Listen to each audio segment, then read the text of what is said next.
Graduate students of the School of International Studies and the Economic Graduate Student Union. John Stockwell is the highest-ranking CIA agent to go public. He is an ex-Marine and winner of CIA's Medal of Merit. He served as an officer in charge in Vietnam and as director of covert war in Angola. He served with the CIA for 12 years. John Stockwell is the author of 8 books, the most well-known being In Search of Enemies, which he wrote about the CIA and over which the CIA sued him. As a result, he received a court order ordering him to submit everything that he writes to the CIA for censorship, and which awarded all the royalties of the book to the CIA. This makes John the only author I know who regularly asks people not to buy his book. John has also written fiction, including a novel entitled Red Sunset, unique for its premonitions of glasnost in the Soviet Union. Last September, I spoke to John and I asked him if he could focus his talk on Central America and Nicaragua.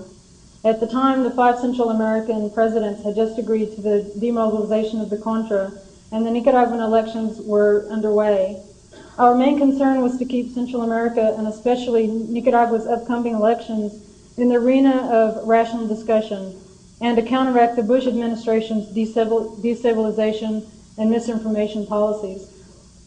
The topic has become timely in a way that couldn't have been foreseen, since Ortega was forced to declare an end to his unilateral ceasefire last week. We are fortunate to have John Stockwell with us tonight to help shed light on the events in this region. Please join me in welcoming John Stockwell.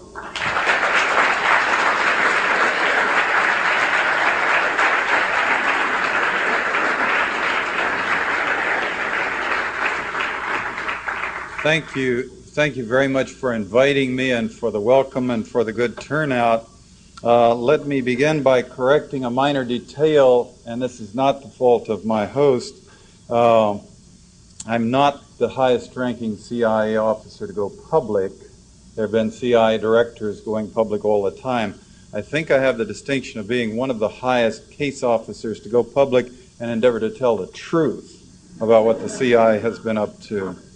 We're going to talk about that tonight, the CIA's secret wars, but what I've done over the years since I left the agency is to pursue in my readings the broader subjects of how the CIA's secret wars, to understand them for sure, and show how they interrelate to the broader problems that also affect, or perhaps really affect, our national security interest. Tonight we're going to talk about the secret wars of the CIA and the nuclear arms race in the age of glasnost with an ex-CIA director for president. We've got Mikhail Gorbachev's policies of openness on the one hand and George Bush on the other side saying we're a kinder and more humane nation. They're telling us that the communist bloc is breaking apart, the Cold War is over, the arms race is over, and if this were altogether true, it would be absolutely wonderful. Unfortunately, our world is still fraught with some grievous problems. Our planet is still booby-trapped with 60,000 thermonuclear weapons, and our factories are still producing them as fast as ever and testing and developing them as vigorously as ever. We've just gotten through spending $2.2 trillion, and that's a conservative figure that's been published, on the largest arms buildup in the history of the world, at least at peace, and coincidentally increased our national debt. We were not a debtor nation before by about the same amount of $2 trillion. The United States still has an open policy of supporting coups and destabilizations and low-intensity conflicts in every corner of the globe, the U.S. doing this through the CIA, my old organization. And as you all well know, our society is said to be drowning in a sea of drugs, and integral to all of this is the systematic destruction of our environment. And it's my thesis that these subjects interrelate: drug trafficking, the arms race, conventional wars, the destruction of the environment, and the killing of the United States president in 1963, and the CIA's secret wars. All of these things are interwoven together. And it's my purpose tonight to try to give you, in 1 hour, a sense of how these things interrelate. It's a vast subject, a dense subject. I can't possibly do justice to it in the time allowed. This means I'm going to have to insult your intelligence by skimming across the top of subjects that you could get a PhD dissertation written in and still not cover thoroughly. So all I can do is just try my best, and in the question and answer, I'll stay with you a goodly time taking questions in detail on the areas that you want to pursue in greater detail. I also publish a bibliography, and we'll put the address up here where you can order copies of it, of the best 120 books that I've found on the subject, and I have a brief review of each of the books in it and some introductory remarks that may help you to pursue this subject. Mind you, we have thousands of books have been written about national security and world security and U.S. security, and these are merely the best 120 books that I've found on the subject. This massive documentation, of course, is the salvation of the intellectually attuned. I urge you to read for yourselves. Do not take anything I'm saying tonight as the gospel. I'm telling you that our leaders lie to us. They lie to us systematically. They lie to us with a purpose that may not be your purpose. Some of their lies, if you're a young man, may motivate you to go off someday and die, be killed, or to kill people. And the only way you can defend yourself against other people programming you, because we are programmable. Marine Corps boot camp taught me that. They can teach you and get you fired up, rah, rah, rah, and then say charge, and you'll charge up the hill without asking why, and perhaps not come down the hill feet first. The French have a saying that I mangle in translation: them that don't do politics will be done. If you don't defend yourself by filling your mind with a true understanding of what's happening in the world, then others will fill it up for you, and then at some point in time, use the information and the conditioning that they've planted in your mind and breast to use you, if you will. Once again, I have a bibliography. I urge you to read for yourself. I urge you to reach inside the books and go to their bibliographies and pursue the subject on beyond and travel and inform yourselves. We're going to take Nicaragua tonight. We're going to get into these awesome subjects of the arms race and whatnot from my specialty, which was CIA's activities. I was a manager in 3 of the CIA's so-called secret wars, or low-intensity conflicts, or whatever you would call them.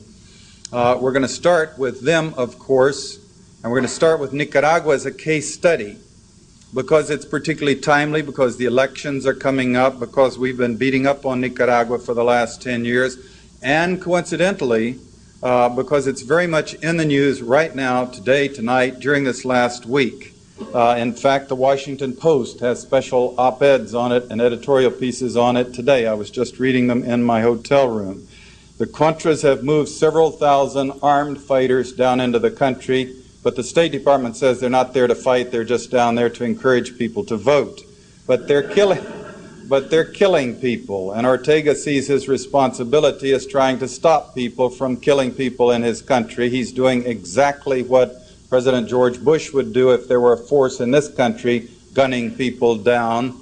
And so he has said that this ceasefire is no longer a ceasefire. And our media, the State Department Post and the other newspapers that are published in this city and elsewhere, are all falling right into line with the propaganda lines of attacking Ortega and trying to use his actions to put him under political pressure to discredit him. If they can, to the degree they can. Now, another reason we're picking Nicaragua for a case study is because it's just particularly useful of all the hundreds of CIA operations that we could dissect. And mind you, Angola is in the news. And I was once chief of the Angola task force on a subcommittee of the National Security Council called the Interagency Working Group, commanding, although I was working closely under the supervision of Jim Potts of the Africa Division and Henry Kissinger and the CIA Director Bill Colby. And Angola is very much in the news, and Savimbi was just in town, and I'm also clearly tempted to talk about Angola. But Nicaragua is a better example because it's closer to the United States culturally and physically, and because this covert action destabilization that we've run against Nicaragua has been open on both ends. Usually these things are closed. Usually our government is covering them and hiding them to the greatest degree it can, and the country we're attacking becomes hostile and paranoid and seals its borders. In the case of Nicaragua, until last year, until quite recently, it had a policy of remaining open. Anyone from the states who wanted to go down and have a look could do so without getting a visa. Meanwhile, in Washington, the thing was debated quite openly, for more aid and details of the aid and abuse of the aid and the little gradations of rules we put on how the aid could be spent. So we knew it from both ends. And during the entire period of the 80s, I was traveling back and forth from Washington to Nicaragua to elsewhere, informing myself to assess this thing and also using the material in my lectures. Also, unlike Angola, there was never a chance in Angola that we would make it into another Vietnam, putting in U.S. troops seriously, and this was a very real possibility in Nicaragua during the mid-80s. It's a remote possibility today.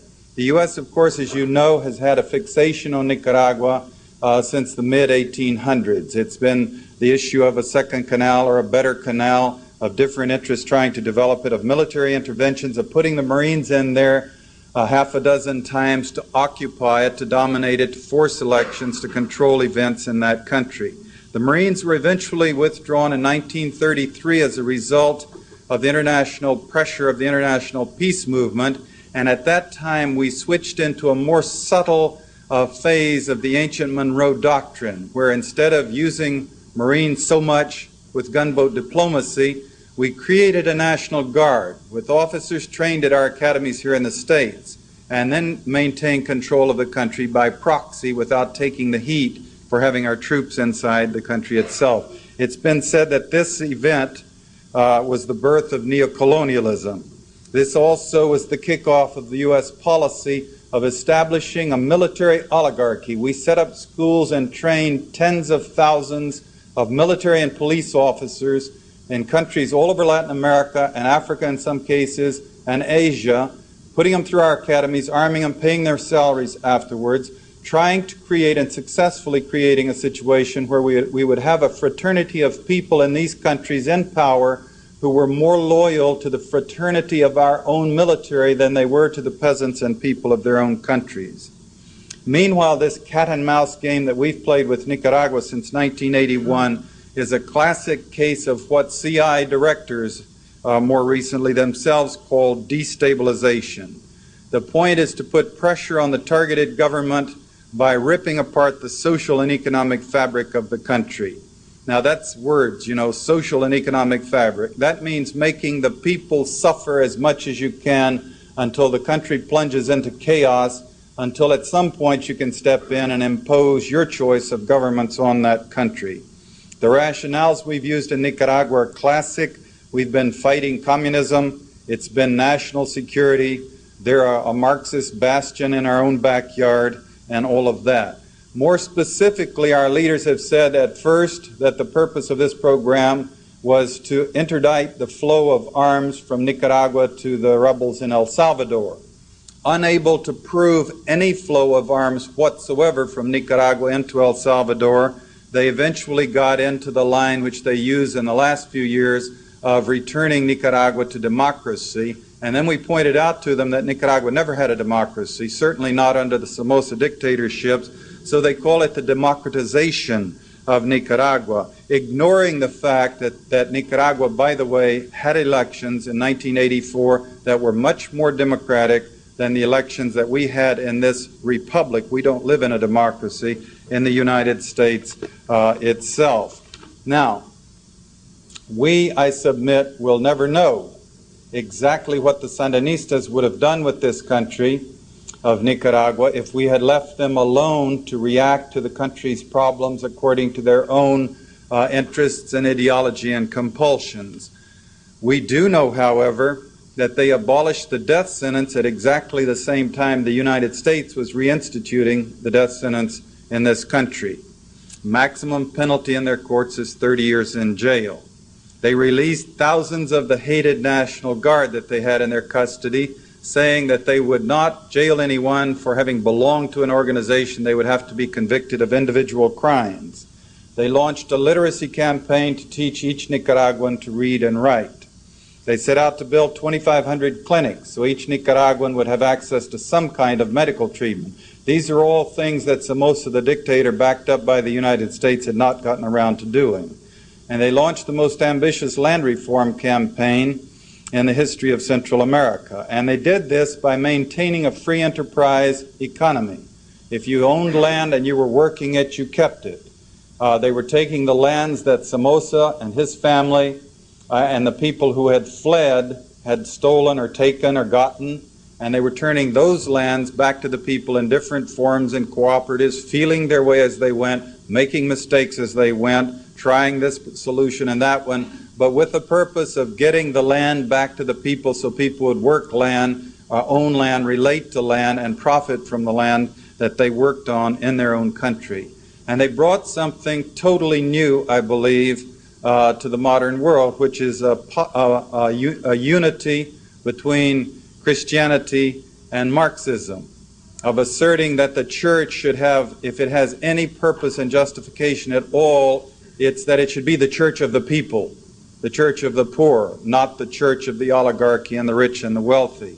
I've been in Borges, Tomas Borges' office, the Minister of Interior, and counted on the wall the 25 Catholic icon collector items that he's put on the wall there. If he had, I counted them twice, there were exactly 25. That infers that he must have others at home, and these were the selected ones that he put on, that he chose to display on his wall. And until today, despite this continued attack, war is what the World Court called it, that we've waged on Nicaragua, Nicaragua has yet to commit one act of war against the United States. But instead of joining them in building the healthiest, most dynamic, most enthusiastic country in Central America, we spent over $1 billion during the 80s to destabilize the country. We set out systematically to create conditions where the farmer could not get his produce to market, where children couldn't go to school, where women were terrified inside their homes as well as outside their homes of being attacked, where the hospitals were treating wounded people instead of sick people, where government administration grinds to a halt, where the trucks don't run, the bridges are blown, the salaries aren't paid, you can't get a driver's license, all the infrastructure breaks down, and of course eventually international capital is scared away and the country plunges into chaos and bankruptcy. We created the Contra program beginning in about 1981. There was a Newsweek article following up after there was plenty of documentation on this on November 7 and 8, 1982, that said, here we go again. We've done this before. It's been a mistake before. We're going into Nicaragua. Once again, we're supporting the wrong side, Newsweek noted. It said that we had elected to support the only truly evil, totally unacceptable faction in the Nicaraguan equation, that being the remnants of Somoza's hated National Guard. But using Argentine trainers at first and then eventually CIA mercenaries, we armed and directed this small army from bases mostly in Honduras to attack in Nicaragua and destabilize. Systematically, they were blowing up granaries, sawmills, bridges, government offices, schools, health centers, mines, mining roads, ambushing trucks, raiding farms and villages. We have massive documentation of all this because the country, as I said, was kept open. For the first few years, CBS, NBC, ABC, BBC, CBC all had crews down there in residence, and when there would be atrocities, they would rush up and film them. We also had what totaled eventually dozens of thousands of witnesses from this country and Canada and Europe and Australia going down and living right in the towns and villages with the people, and when there were atrocities, rushing out to film and photograph and document them. Like I say, massive documentation. There's also been direct U.S. military involvement in all of this. U.S. military mining harbors, overflights, underwater demolitions teams going in to blow up things in the ports. There's been assassination of religious leaders, teachers, health workers, elected officials, government administrators. CBS, NBC, others have footage of this. The America's Watch, the Witness for Peace, we've managed to come up with lists of the names of hundreds and hundreds of leaders who've been assassinated down there. We also have admission of this program by President Ronald Reagan on national television in the debates with Walter Mondale, because an assassination manual that we were using to train these people the Contras with was brought to the attention of the press, and it became a big issue and led to a slight change in the politics in Congress towards the Contra program. And President Reagan said this was the work of the CIA station chief in Tegucigalpa, and I can assure you the CIA was not appreciative of him, with that particular slip-up.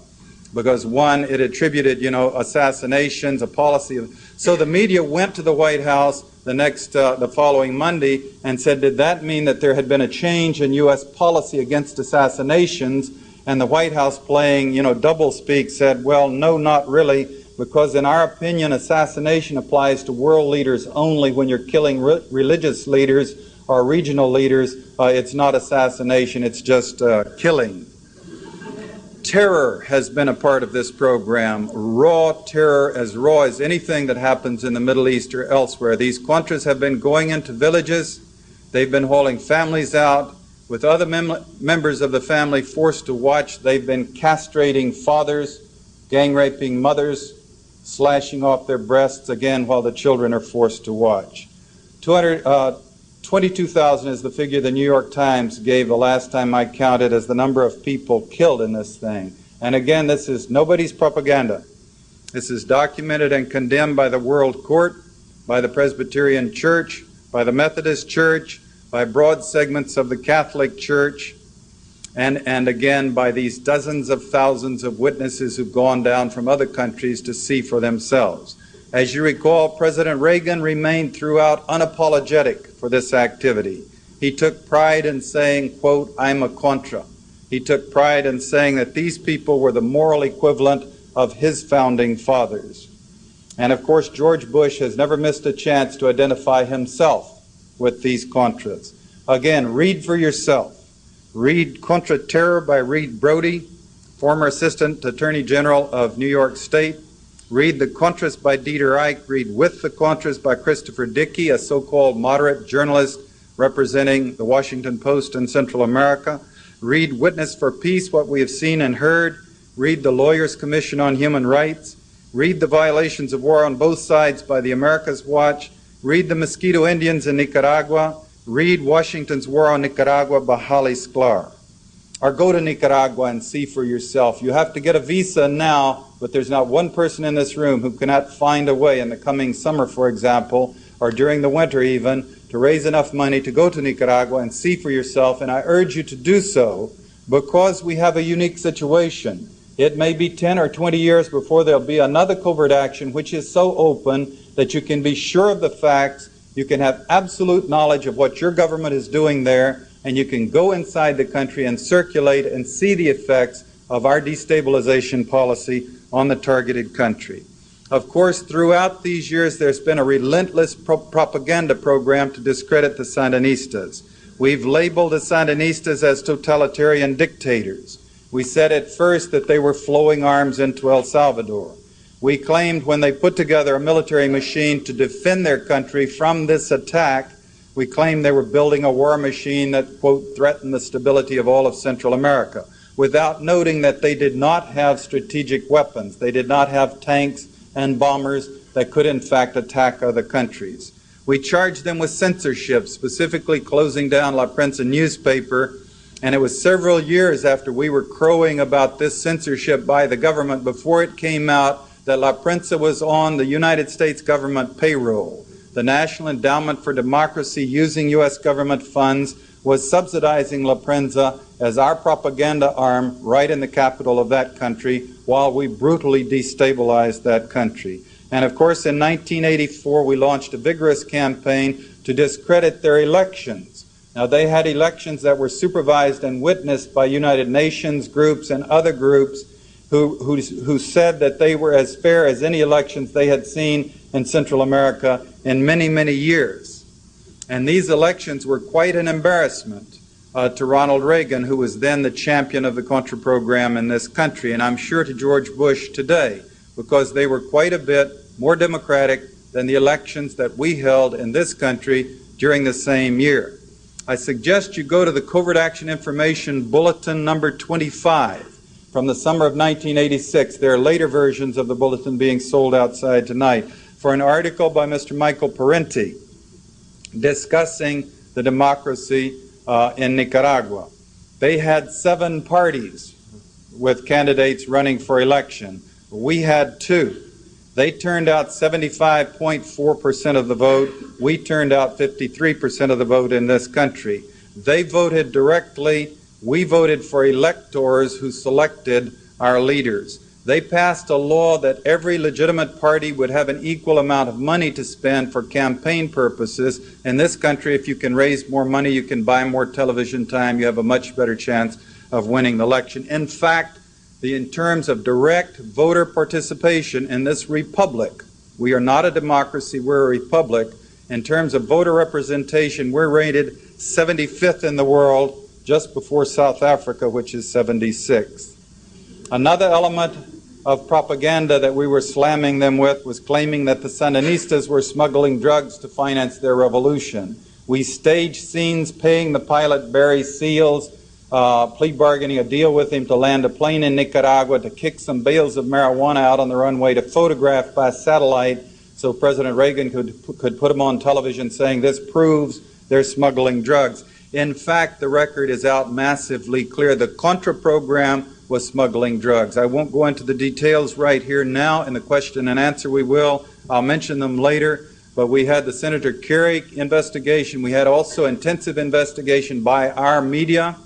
We have dozens of cases where people in the Contra program, including Adolfo Colero's brother-in-law, caught smuggling cocaine into this country using the national security shield or passes, using telephone numbers from the White House to get themselves cleared when FBI or DEA officers would come down on them.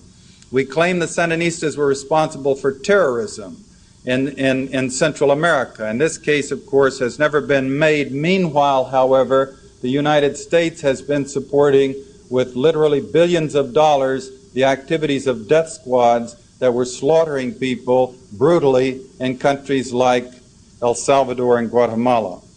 And we've been blaming the Sandinistas for the misery in Nicaragua. And the country is miserable. They say no high. We don't have everything. There are shortages of everything. The country is suffering.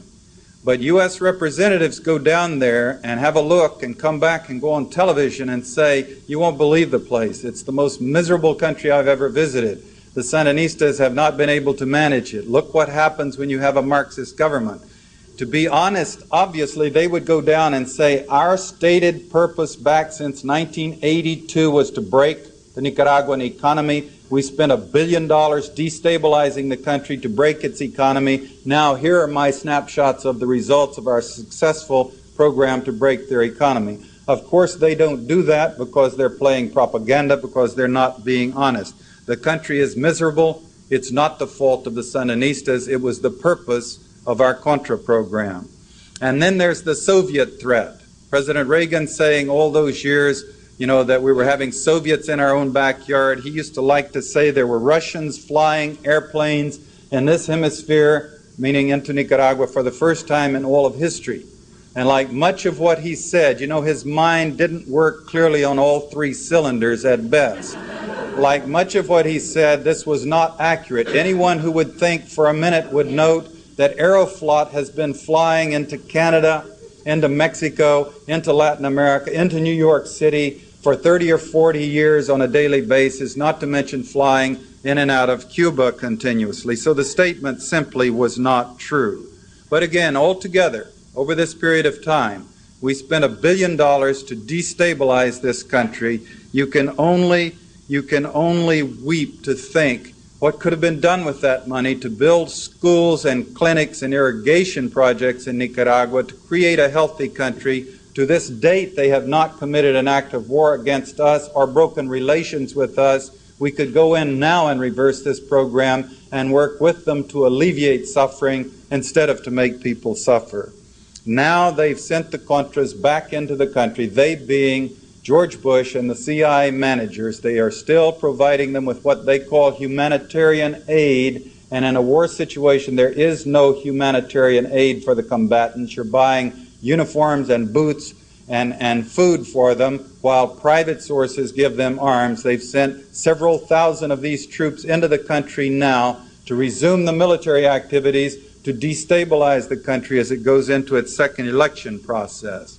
And when Ortega has said we can't have a ceasefire if they're killing people in the country as they're doing, then we attack them and say, see, it's all their fault, as we've been doing throughout.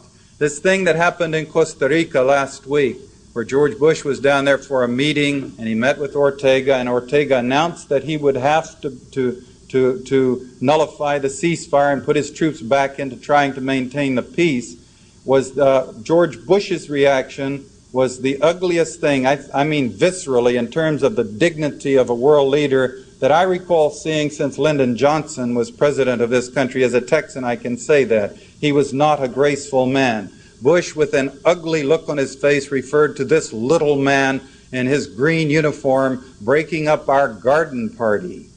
And Ortega eventually replied, and then he kept saying, us democratically elected leaders, and he's coming in here breaking up our garden party. Now, he didn't bother to mention, and I must say the media, working like silly putty to his lead, nobody said at the time, none of the commentators said at the time, but President Bush, do you forget Ortega was also democratically elected? And no one stood up and said, yes, but people are dying in Nicaragua. What can he do? Instead, George Bush was lashing out at him and continues to do so. And the leading candidate against the Sandinistas, against Ortega in the next elections, is none other than Violeta Chamorro, a long-time CIA agent affiliated with La Prensa newspaper that was on the CIA payroll throughout the 80s, like Anastasio Somoza, Napoleon Duarte in El Salvador, Roberto Dubuisson in El Salvador, Manuel Noriega in Panama, the Shah of Iran, Mobutu in Zaire. This woman is a CIA agent who is now being run for open office in Nicaragua. Meanwhile, moving on from Nicaragua to the rest of the world, but keeping all of this in mind as a case study, we have the Church Committee report of 1975, in which we were told that the and over 10,000 minor operations, all illegal, all designed to disrupt or destabilize or modify the activities of other countries. That's a lot of mischief. Every covert operation, of course, rationalized in terms of national security or anti-communism. We've got lots and lots and lots of these out in the public record. The world is only so big, these things are never completely secret. You can read for yourselves at great length about these things. We've set out to overthrow functioning constitutional democracies in over 20 countries. We manipulated elections in dozens of countries. We created standing armies and directed them to fight. We went after to organize ethnic minorities to encourage them to revolt. The first thing we did in Nicaragua was to go to the Mosquito Indians, who had never gotten along with the other people in Nicaragua very well, and give them more money than they had seen in the entirety of history, and arms and training and rationales and sanctuaries in Honduras, and sent them into Nicaragua to attack, kill, fight, rape, burn, pillage. And this is an insidious thing. Every society is torn with racial conflicts and conflicts with minorities. Think how violent our nation is.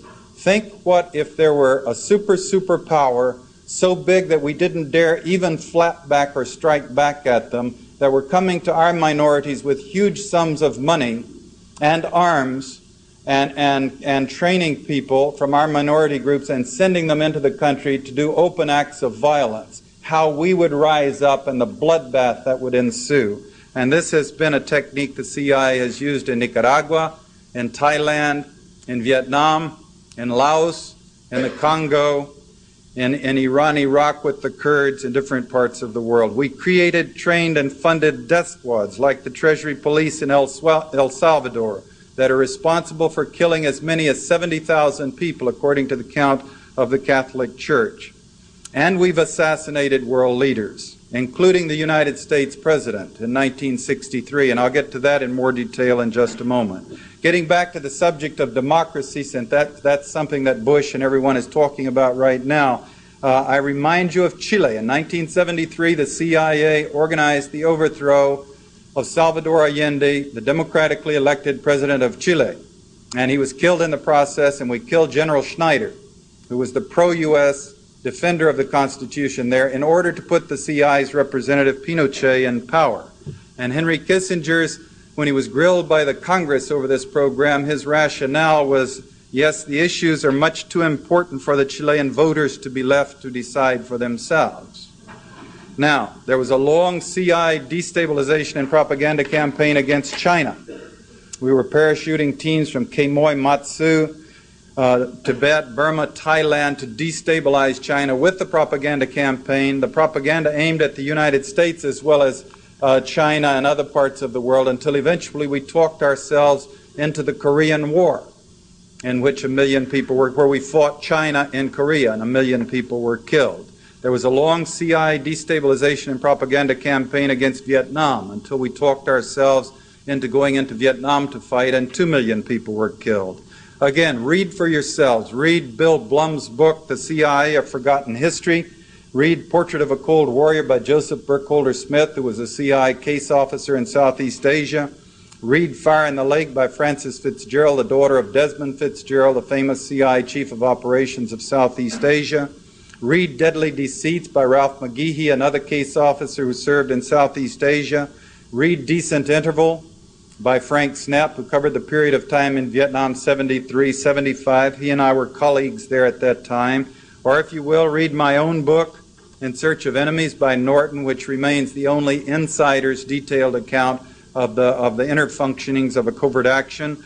Or read Washington's War on Nicaragua by Holly Sklar, not written by an insider, but a remarkable detail on the Nicaraguan operation, great detail of how that operation has been run. Trying to come to grips with these CIA activities and these broad numbers, trying to figure out how many people have been killed. You can count it up different ways. You can never be sure how many people are killed in the jungles of Laos or the hills of Nicaragua, but adding them up as best we can, we come up with a figure of 6 million people killed, minimum figure. It has to be more than that. 1 million in the Korean War, 2 million in the Vietnam War, 800,000 in Indonesia, a couple of million in Cambodia, 20,000 in Angola, the operation I was part of, 22,000 in Nicaragua, again the figure the New York Times cites. You're dealing with large numbers of people who died who would not have died if our tax dollars had not been spent by the CIA to exacerbate situations and destabilize and set people to fighting. So you began to analyze these figures to figure out who are these 6 million people we've killed. And again, that's a minimum figure. The conservatives tell us it's a dangerous world. Our enemies have to die so we can be safe and secure. Some of them say, I'm sorry about that, but that's the way the world is. We have to accept this reality. So you begin to study these things and rip through them and analyze them and break them apart, and you find some shocking common denominators come out to you. Namely, for example, since 1954, we do not parachute teams into the Soviet Union to destabilize the country in a brutal way. Coincidentally, 1954 was the first year the Soviets developed their actual capability of actually dropping atomic weapons on the United States. For other reasons, we don't do these things in England, France, Sweden, Norway, Belgium, Switzerland, etc. These things are all done in countries of the third world where the governments don't have the power to force the United States to stop destabilizing the country and brutalizing their people. These 6 million people killed are people of the Mitumba Mountains of the Congo and the jungles of Southeast Asia and the hills of northern Nicaragua. Conspicuously, they're people who don't have ICBMs or armies or navies.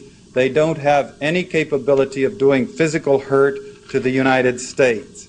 The 22,000 killed in Nicaragua, for example, they're conspicuously not Russians. They're not Cuban soldiers or advisors. They're not even percentage-wise mostly Sandinistas. They're mostly rag-poor peasants, including a high percentage of women and children. Communists? I'm sorry, they're mostly Roman Catholics. Enemies of the United States? I can't give you that one either, because we have all these witnesses who've gone down to live in their villages with them, and they invariably come back to testify that the Nicaraguans are the warmest people on the face of the earth, and they love people from the United States, and they simply cannot understand why we would want, our leaders would want to rationalize spending $1 billion on a contraforce to go into their villages, to kill them and mutilate them while their families are forced to watch. Meanwhile, CIA activities, of course, have left their own permanent mark on U.S. society. The MK Ultra program, I'll talk about it in greater detail if you like in the question and answer. We don't have full detail about this, but we have enough to know enough to be thoroughly chilled by it.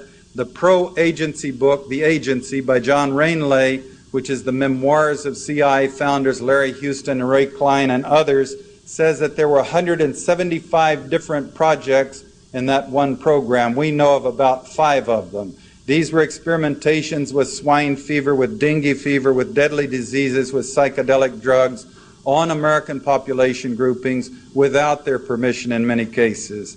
If you were reading the newspapers in October of 1988, you noticed that there was a settlement declared between the CIA and the victims at McGill University in Canada, where the CIA had been working with a mad psychiatrist who was taking the patients who came to him for help and shooting them up with hallucinogenic drugs to experiment with their minds instead of healing them. And this was a CIA program for which, with your tax dollars, we eventually paid damages to the victims. Read for yourselves again. As I say, read The Agency by John Rainlay. Read Clouds of Secrecy by Leonard Cole, a professor from Rutgers, and you find that this program is still going on today. Read In Search of the Manchurian Candidate by John Marks, published by New York Times Press in 1979, based on 14,000 documents gotten out of the CIA under the Freedom of Information Act, or go through the back issues of Covert Action Information Bulletin, which has a dozen solid articles about this program. Colonel White, one of the founders of this program, one of the founders of the CIA, retiring about the time I went in the mid-60s, wrote from retirement a letter about to a friend and then agreed to have it published. Why not, he said. And so we have it in his handwriting. He wrote, "I toiled wholeheartedly in the vineyards because it was fun, fun, fun. Where else could a red-blooded American boy lie, kill, cheat, steal, rape, and pillage with the blessings of the All-Highest?" Then we have the MH Chaos program and the COINTELPRO program, CI and FBI programs, where they were manipulating student and labor organizations and civic organizations, disrupting them, trying to redirect them. We have the findings of the Church Committee that they were getting journalists, up to about 200 journalists, including some of the biggest names in the business, and getting them to cooperate with the CIA to put its propaganda into our media so that we would be influenced with misunderstandings of what was happening in Southeast Asia, Korea, or Vietnam, or China, or Central America, other parts of the world that our government wanted to destabilize and attack and fight wars. Co-opting professors to work with the CIA to manipulate student groups and build files on students. Publishing 1,200 books in which they were paying professors, scholars, journalists to write books in their names. And these books are still in our libraries today because the Church Committee couldn't force the CIA to reveal the titles. CIA propaganda, so that if you're doing your dissertation on the Vietnam War, for example, probably 1 or 2 dozen of the books that you'll have in your bibliography, if not more, will in fact be CIA propaganda, and you can only guess and try to discern which is which. And this is not ancient history. FBI Director William Sessions announced about this time last year that he was disciplining officers that he found had been improperly targeting CSPS and 160 other civic organizations. And this summer, the Congressional Committee said there were a total of 1,600 groups that had been targeted and listed, as they say, improperly by the FBI. Again, the same type of programs as the MH Chaos and COINTELPRO programs, and that's just FBI. The CIA was doing the same thing during the same period of time, but there's been no confession or revelation of what they were doing, nor has there been a publication of the lists of the names of the groups that were targeted. So if you had trouble in one of your groups, you can only guess if it was because of FBI or CIA disruption or just pure and simply human foible. Drugs. Every major area of operation in which the CIA has worked has left behind a major functioning drug cartel. Again, this is a major subject we could talk about all night. I'll just mention it. We can go back to it in detail if you like in the question and answer. The French connection grew directly from the OSS, the CIA's predecessors, getting Lucky Luciano out of prison and funding him to activate the mafia to work with the U.S. forces during the war and then right after the war to break up the strikes on the docks in Marseille. The Golden Triangle in Southeast Asia grew directly out of our covert policies there. Before it had been run by French intelligence with the Corsican Mafia. We took over with our Air America and civil air transport planes, flying in arms to our allies, flying back out with the heroin. The first target being U.S. GIs during the Vietnam War, the second target being the United States itself. The Golden Crescent. Afghanistan, of course, is the largest covert operation the CIA has run to date. We understand in terms of the hundreds of millions of dollars it's cost, going on for over a year, and sure enough, after about 6 years, the Golden Crescent in that area becomes the largest source of heroin in the world today. And then again, to mention the Medellin Colombian cocaine cartel getting the big surge of its activities during the 80s, the importation of cocaine in 1981, according to the DEA, being 1,000 kilograms, jumping to 35,000 kilograms, a little over 35 tons in 1987, while we have, again, the findings of the Kerry Committee, the findings of investigative journalists, the massive overlapping between the Contra program and the Medellin smuggling drugs into this country. The beauty of it being that the Contras, the people who were running the Contra program for the CIA, were eminently corruptible, and the planes would fly down with arms and come back to our National Guard and Air Force bases where they had CIA clearances. So they could land at Homestead and then have passes to, load onto the trucks and clear the bases without being stopped. And when they would be stopped, or someone like Leon Kellner, the attorney down in Florida trying to prosecute, word would come down from the Attorney General's office, to tell them that it was national security, that they should not try to prosecute this thing. Even Adolfo Calero's brother-in-law caught involved in the importation of 200 kilograms of cocaine into this country and not prosecuted again because they said it involved U.S. national security, namely the destabilization of Nicaragua. See for yourselves. If you'd like to get your information from video, see Guns, Drugs, and the CIA, the Frontline PBS show, or read for yourselves. Read The Great Heroin Coup by Heinrich Kruger. Read The Iran-Contra Connection by Peter Dale Scott. Read The Politics of Heroin in Southeast Asia by Al McCoy. Read The Cocaine Wars by Paul Eddy. Read Out of Control by Leslie Coburn. Read Mafia Kingfish by John Davis. Read The Senator Must Die by Bob Morrow. 80% of the people in this country have been polled for some time when they're pinned down. Do you believe that Lee Harvey Oswald acted alone in killing John Kennedy, or was there a conspiracy? 80% of the people have been saying there had to be a conspiracy.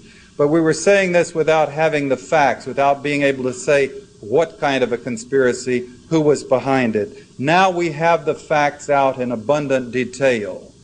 This, by the spring of 1963, the liberal President John Kennedy had antagonized a number of powerful and very ugly forces in this country. The CIA's O.P. Mongoose JM Wave group out of Florida that had been attacking Cuba like the Contras in Nicaragua with lots of atrocities and vicious activities and a program to assassinate leaders including Fidel Castro. They hated Kennedy because the Bay of Pigs fiasco, although it was their fault, it was bungled. They blamed him for not sending in the Marines to bail them out. And they hated him for that, and they hated him for making a deal with the Russians to have the Russian missiles withdrawn from Cuba with the promise that we would not invade Cuba. And also at the same time, because of that deal, Kennedy was shutting down their destabilization Contra-type program going from Florida into Cuba, and they hated him for that. They were very angry, and they were armed, and they were practiced and trained at military-type ambushes. The right-wing military was angry because Kennedy had decided to pull us out of the Vietnam War. The conservative Dallas businessmen were angry because he was moving to terminate the oil depletion allowances that had made them so terrifically rich over a period of years. The Deep South was becoming enraged because this was an era of deep segregation, and he was beginning to say, we got to let go, we've got to loosen up, we've got to stop the segregation in the South. And some very heavy people were very angry and fighting, killing mad about that. And the mafia was in battle. John Kennedy, the president, and his brother, Bobby, the attorney general, had for years been waging a war against the mafia, trying to put the leaders in jail, throwing Carlos Marcello, the Don from New Orleans, out of the country, going after them in a serious, systematic way. And it turned out that there were numerous threats and indications of the mafia's plans to kill the Kennedy brothers, the war, as they saw it, between themselves and the Kennedy brothers. So what happened was a team of what they call CIA renegades, because it wasn't the coat and tie people inside the building like myself and David McMichael, I think, is sitting in the back, CIA officers who were of the establishment inside. It was the renegades down in Florida who were working this destabilization activity against Cuba, working with Cuban exiles, overlapping greatly with the mafia, which was involved in this flow of drugs from Cuba into the United States. These people plotted a military-style ambush in Dallas, and they set up a team of shooters on the top of buildings. They had the cooperation of someone in the Secret Service. They had the cooperation of the Dallas police. They got the parade route redirected. They got Kennedy into the cars into this place where we would have to make a 120-degree turn. The Secret Service driver stopped when the bullets began flying, and anyone who's been through that kind of training, and I've been through their bang and burn courses, they drill it into you that when the bullets start flying in a situation like you have a president or yourself or something, you mash down on the gas and you get the hell out of there. You don't stop and look around, as this seasoned Secret Service driver did, in fact. And Kennedy was shot down short distances from shooting stations, probably 4 of them, firing probably 7 shots. He was hit twice, once in the back, once in the front of the neck, and twice in the head. Connolly was hit once or twice. 2 bullets were fired on each side of the thing. The convoy then blasted away and got out of there. Immediately, the FBI launched the cover-up, the announced purpose by the people in the establishment being to prove, to reassure, as they put it, the nation that it was the work of the lone assassin, Lee Harvey Oswald. The evidence was tampered with massively. The president's body was altered. The photographs of the autopsy were altered. And 49 witnesses were killed so they could not blow the whistle and testify and blow this thing open until this day, despite the fact that the House Committee in 1979 concluded that it was a conspiracy. There has been no formal investigation by the Justice Department of the conspiracy to kill our president.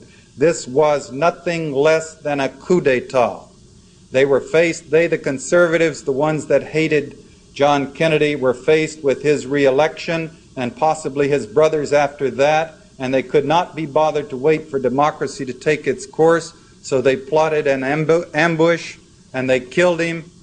And their choice, a man who was playing ball with them, who was accepting money from the mob, Lyndon Johnson, moved right into the presidency. And the oil depletion allowance, the Vietnam War, the essential things they wanted, they got immediately. The crusade against organized crime was dropped, and world went on as they wanted it to, according to their wishes, without their having to bother with an election. Read for yourselves.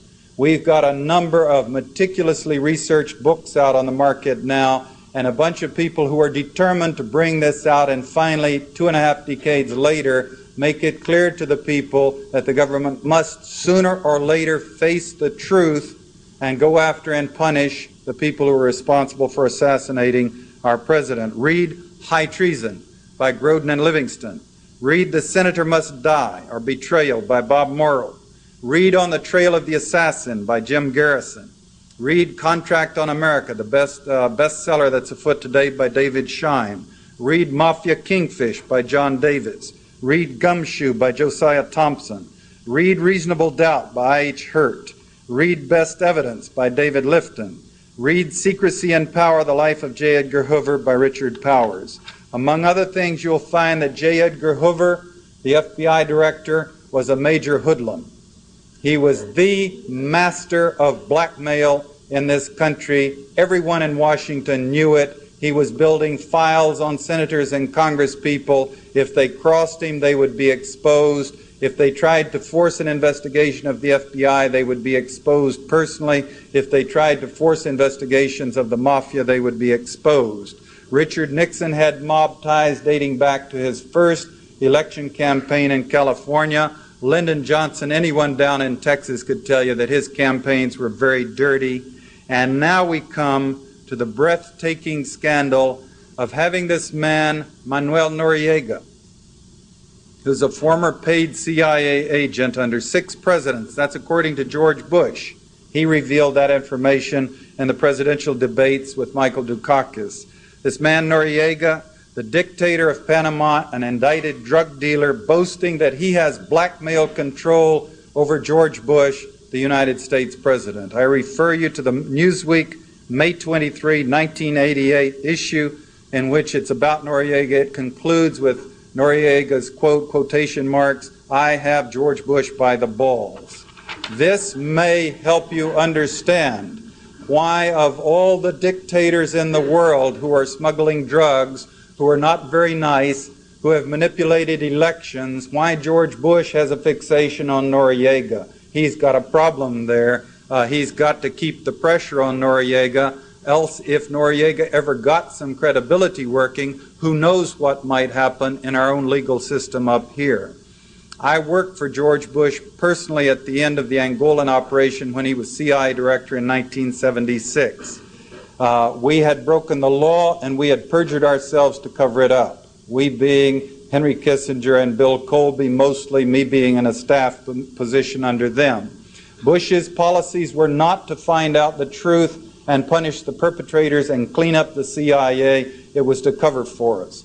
He went to the congressional committees and said, I wasn't here, but these nice people I'm meeting, he's a very nice person, by the way. He would walk down the hall shaking our hands saying, hello, I'm George Bush, and I want you to know I love being here working with all these fine people in the CIA. And we were saying, huh? I mean, this is the CIA director who's supposed to have kind of an aura, you know. But he was going to the Congress saying, I can't believe that these nice people out there would do the things that you're alleging, but I'll check. And then he had a young attorney sent down to my office to go through my files to purge them of documents that would prove exactly what they were accusing us of. And then he went back to them and said, we've checked, there are no files in the agency that prove anything like you're alleging, therefore you can drop it, and they did. In the Orlando Letelier killing, this is a bombing in Washington Square in our capital done by CIA or former CIA agents with DINA agents from the Chilean service. He immediately went to the Justice Department and asked them to soft pedal it because he said it involved sensitive relationships with other countries, meaning the service in Chile, a bombing in this capital, and he wants to cover it up. He also went to the veterans of the OP Mongoose destabilization of Cuba. When Johnson had shut that program down, or Kennedy had shut it down and Johnson had let it die, these people had turned to drug smuggling and murder and bombing, shooting bazookas at ships coming into the Miami harbor, stuff like that, out of control. He went to them and said, look, the pressure is mounting, you got to get your act out of the country. And in June of '76, they went to the Dominican Republic and had a meeting and formed this CORU group, planning their activities, counter-revolutionary unit. And in October 6 of 1976, they blew up an airplane that was taking off from Barbados, killing 73 passengers on board in a raw act of terrorism. Luis Posada Carillas and Orlando Bosch were jailed in Venezuela for being the authors of that bombing. We have classified testimony before the Senate Church Committee and before the House Assassination Committee that Orlando Bosch was also a member of the team that killed President Kennedy. And in the Iran-Contra scandal, we have a very curious and awesome and awful situation where the vice president was supposedly in charge of an anti-drug task force, where he got involved in the Contra program, where he had this man, Don Gregg, a longtime CIA officer working as his national security advisor. And Gregg had a relationship with Felix Rodriguez, who was one of the Bay of Pigs veterans, one of the drug smuggling, destabilizing people working against Cuba. who was with Don Gregg in MR3 in Vietnam, my military region in Vietnam, although we did not overlap there. They were there before I got there. Bush has Don Gregg working for him, and they placed Felix Rodriguez in Ilopango in El Salvador, where he's in charge of, and we have the documents proving that he was involved in primarily working with the Contra Air Force, and these were the planes that were flying the drugs, the arms to the Contras and the drugs back to the United States. We have testimony before our courts and evidence in the trial of Millan Rodriguez that they being Millan, laundering money for the Medellin, delivered $10 million to the Contras through Felix Rodriguez, buying access to this air wing. Now, these people got Luis Posada Carillas out of prison in Venezuela. Felix Rodriguez told the press, he said, we needed him. He's a good man.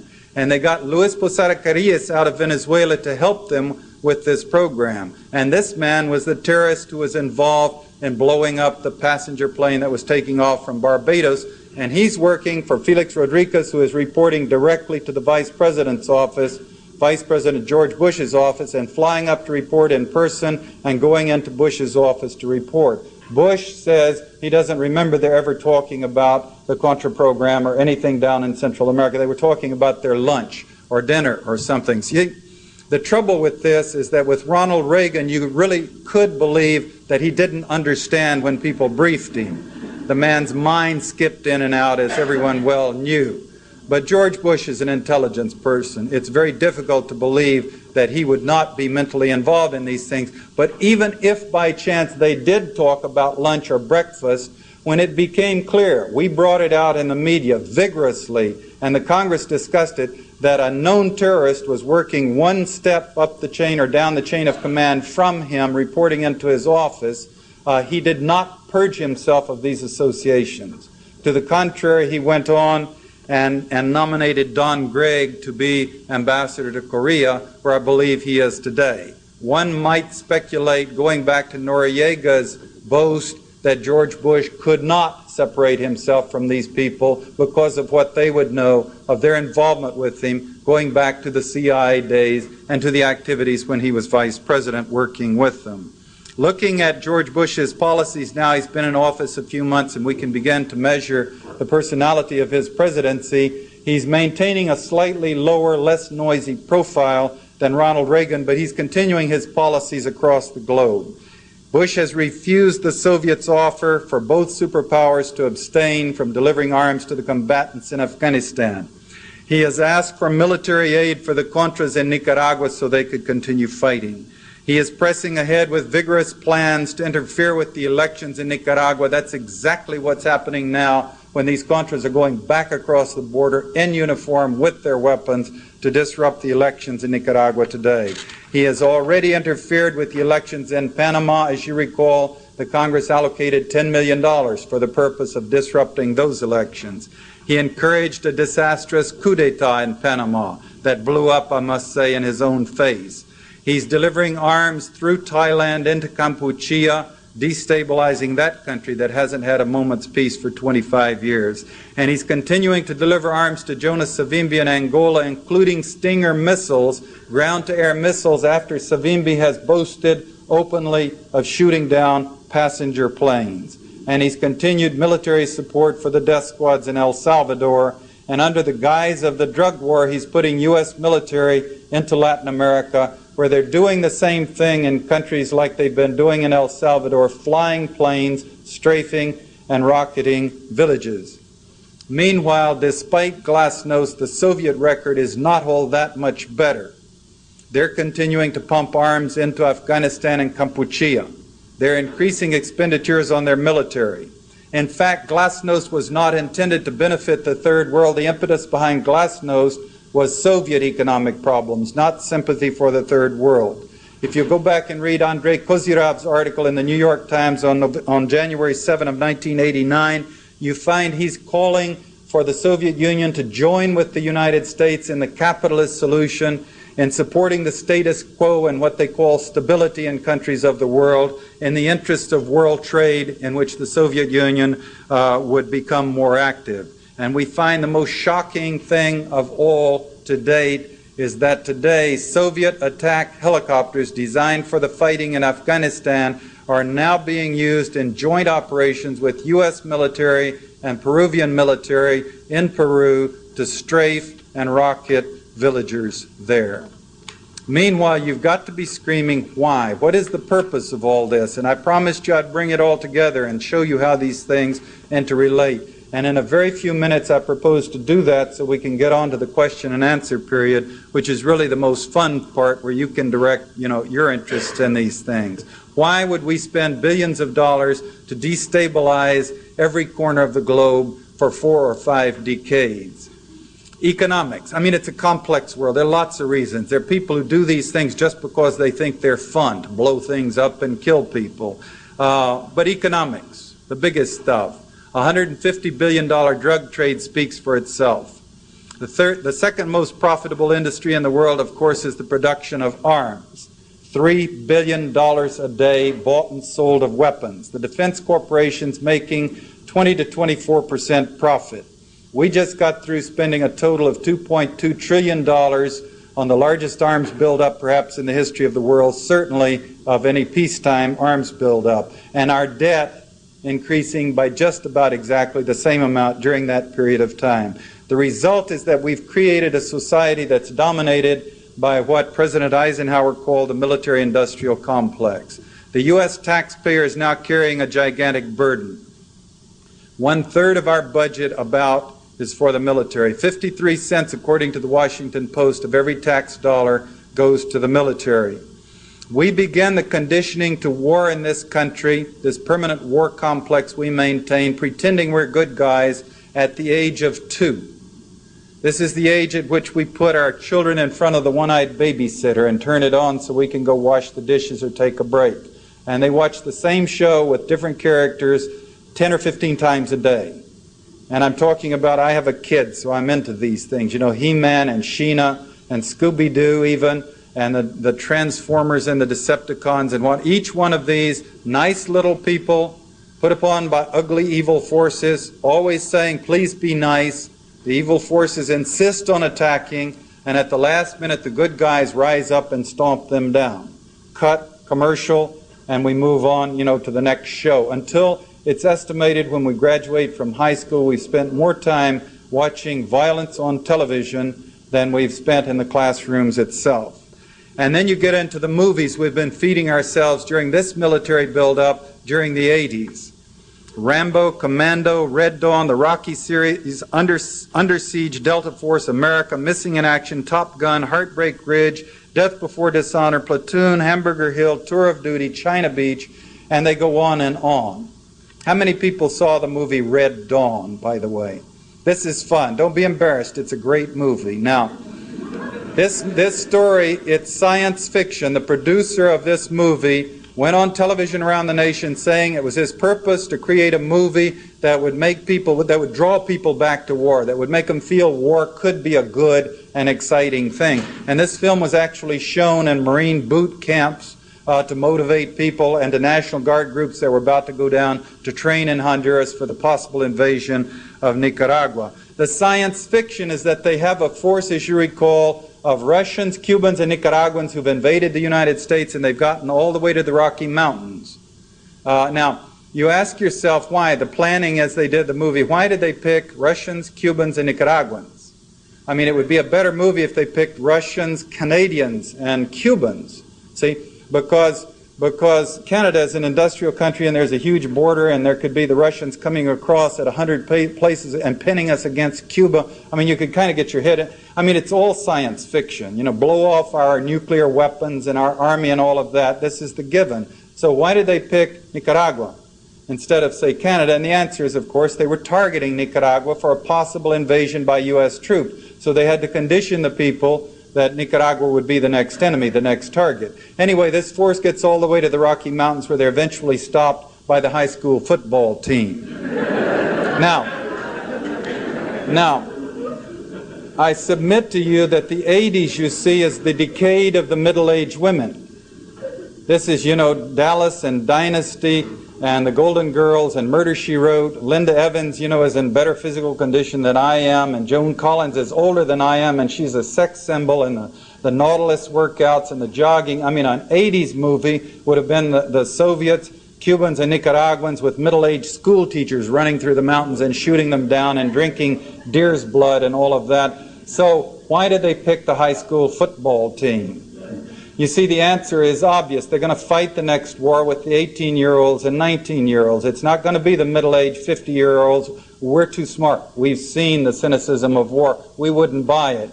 It's at that age, the high school graduates, where the young men are suffering from their massive doses of testosterone poisoning. And their minds have not yet had a chance to be filled, for all of them. Some are precautious, but many of them have not yet had a chance to fill their minds with experience, to understand what the world is all about, to understand how they're being used. So that's why they targeted that film at the high school. And then you look at the ads on television that were pumping at us then and now. Join the Army, be all that you can be, with these tanks jumping ditches and helicopters going 200 miles an hour. And these things are great. I watch them and come up on the edge of my chair. And we didn't have tanks like that when David and I were in the Marine Corps. They would jump a little ditch and break down. And they were not computerized. And they didn't go, and the helicopters went about 80 miles an hour and not 200 miles an hour. And so, then I say, wait a minute, what's going on here? What's missing? Where are the young men with their legs blown off at the knees, with their intestines wrapped around their necks? And the answer is that these things are not meant to educate. See, that's where they're reaching inside people's breasts and pressing buttons and manipulating people to join the Army and be all that you can be and be available to be sent down to Central America to kill people and to die for your country.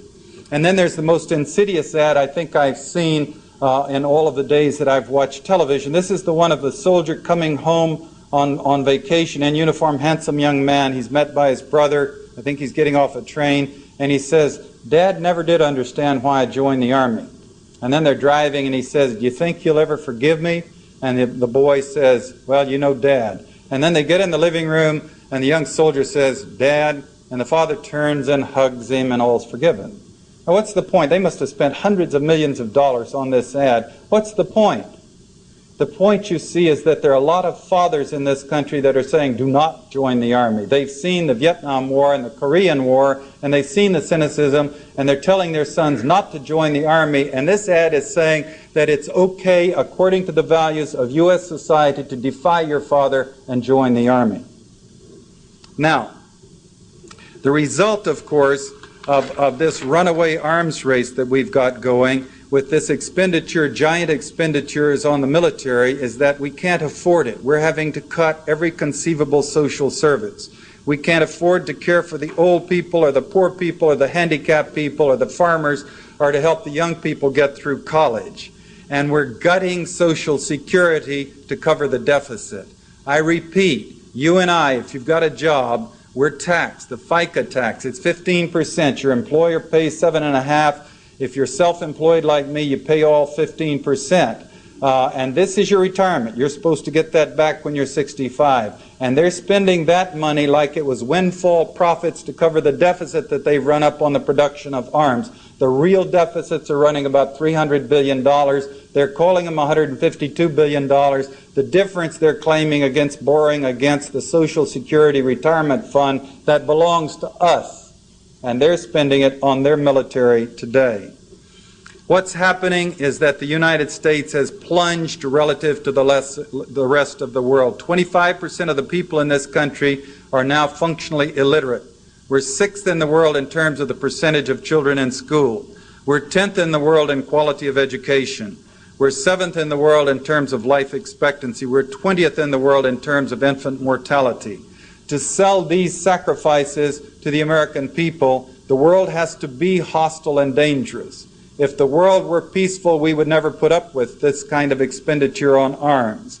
These thousands of CI destabilizations have the function of killing people who never were our enemies, but the effect of leaving behind for each one of them perhaps 5 loved ones who are now traumatically conditioned to violence, to ensure that the world will go on being violent, and in each one of them leaving behind the Contras and the Cuban exiles and the people in Southeast Asia and elsewhere that we trained into this brutality to guarantee that the world will go on being brutal, to justify this giant arms scam and keep it going.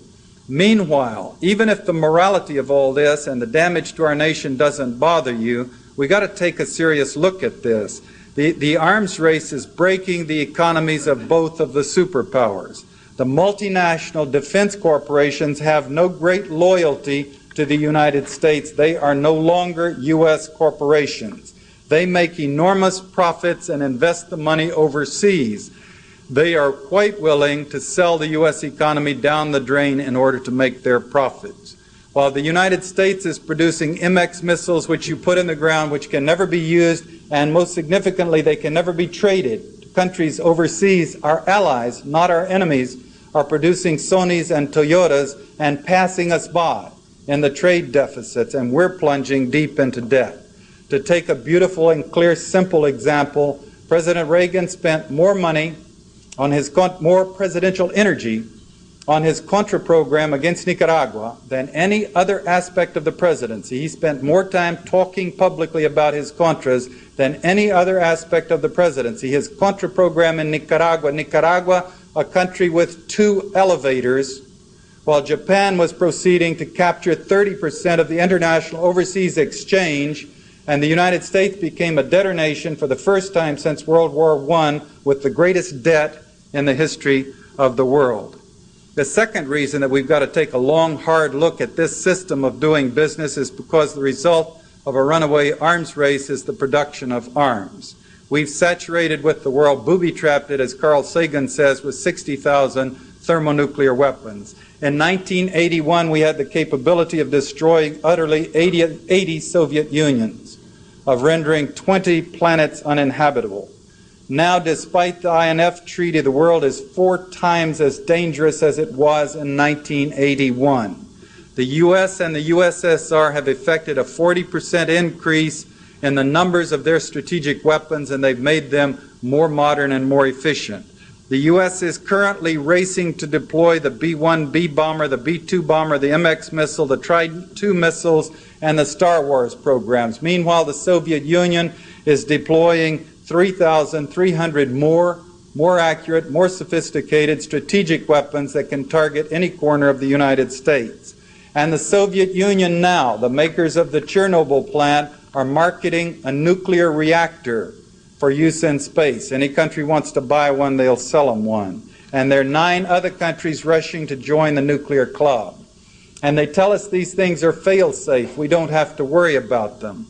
And even if you don't have time to read the books or the scientific articles or even the newspapers, if you've only read the headlines, you know that none of this stuff is fail-safe. Backing up a couple of years, in one 12-month period of time, the Challenger 2 blew up, a Delta rocket blew up, 2 Titan missiles blew up, a French Ariane missile blew up, a Chernobyl plant melted down, and a Soviet SS-18 blew up, and that was not a particularly bad year. We've dropped 7 bombs accidentally out of airplanes. I won't take the time to list them all, but the one over South Carolina we never found. And so they went in and bought a huge tract of the swampland and declared it a nuclear restricted zone. And that bomb presumably is still there in that brackish water rusting, unless, of course, someone else has found it. 6 submarines have sunk into the bottom of the ocean. We recovered 2. And one of theirs, at least 4 submarines down, twisted and rusting in the bottom of the ocean with their nuclear plants and nuclear weapons on board. The IPS reported last spring that there is debris from 50 nuclear reactors and nuclear weapons scattering the bottom of the ocean today. And we have hundreds of millions of gallons of radioactive waste that we have no idea what to do with, that will still be toxic 50,000 years from now, and huge stockpiles of chemical and biological weapons. And proceeding apace, integral into all of this, I haven't had the time to show the relationship, but I will if you want to ask in the question and answer, is the systematic destruction of our environment. Carl Sagan says a species divided against itself cannot survive. A planet divided against itself cannot survive. Eisenhower, as he was leaving office in a speech, said the people of the world genuinely want peace. Someday the leaders of the world are going to have to give in and give it to them. Helen Caldecott, talking around the nation on this issue with some passion, says, get involved, your planet is at stake. It's terminally ill with this public health disease, which is the arms race. If we don't clean it up, the planet will die.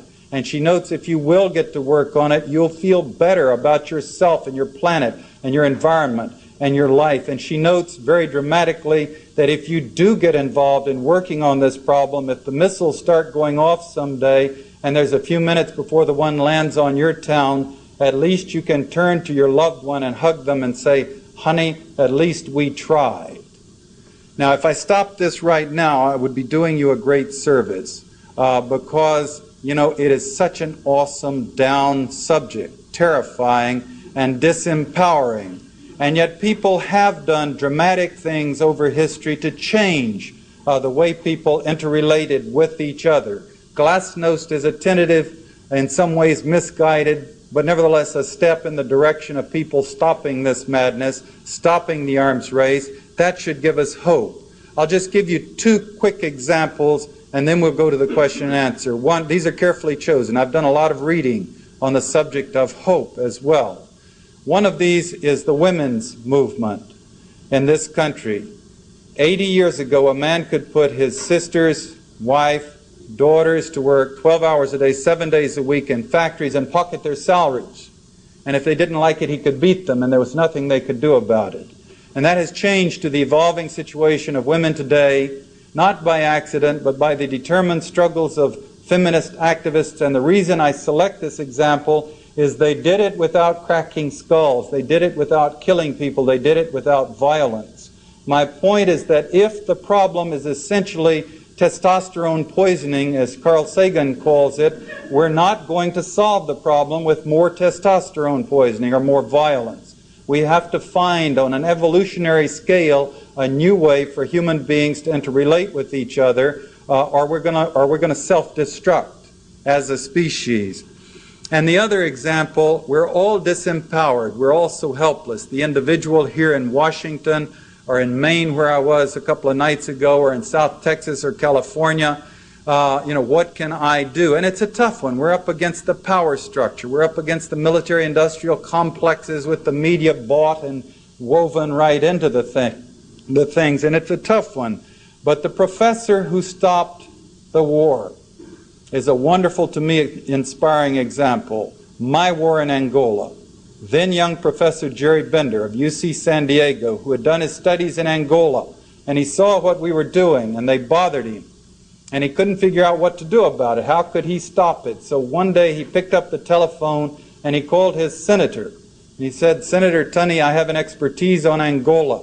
I see what the CIA is doing. I think they're lying to you. I think it's dangerous.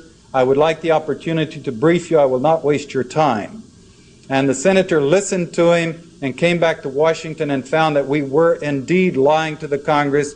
And he introduced the Tunney Amendment to the FY 76 Defense Appropriation Act that stopped my war in Angola. Now, some years ago, I came to talk to Admiral LaRocque at the Center for Defense Information here in Washington because I was way over my head to ask him, people ask me, Admiral, I said, what can I do? And I don't know what to tell them specifically.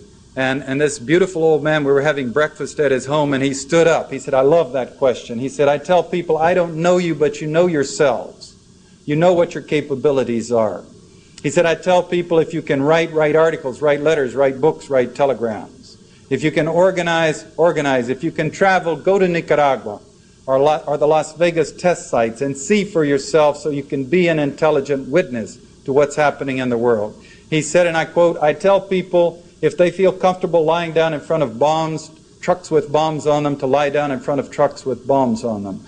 But he said, I tell them you've got to do what you can do every day of your life.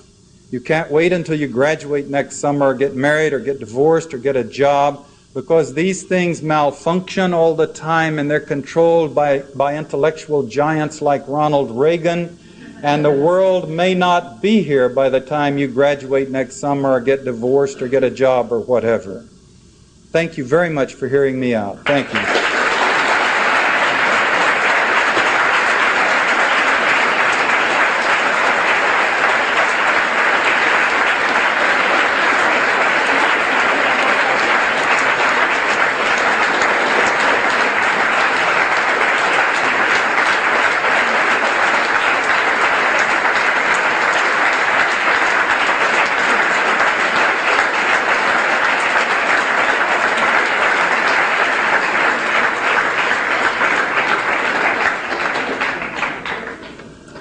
I just wanted to make a couple of announcements, and then we'll open up the floor for question and answers. We have 2 mics in each aisle, and if you have questions, I encourage you to write them down, make them succinct and clear, and then just stand at the mics and wait your turn. One of the announcements that I wanted to make is, if you're wondering about something that you can do, the CIA will be on the American University campus recruiting December 1st. And you can do something about that if you don't like that idea. The deadline for getting an interview with the CIA is next Monday. I would encourage each and every one of you to go and make an appointment with the CIA and talk with them and tell them what you think of them and tell them what you think about them being on American University campus.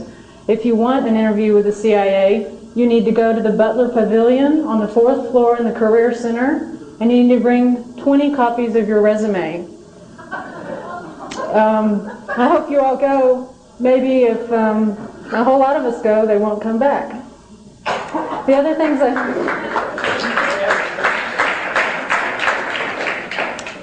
things I wanted to say is this lecture is being broadcast on C-SPAN nationwide. I can't tell you the dates right now, but it'll be probably more than once, and you can look for that. Also, DC Cable, the Channel 34 Public Access channel, will be broadcasting this lecture. We have the Covert Action Information Bulletin and other materials and books on sale behind you out these back doors. You can check those out after the question and answer. The bibliography that's available, I'm going to put the address here on this chalkboard back here. Okay, back to John.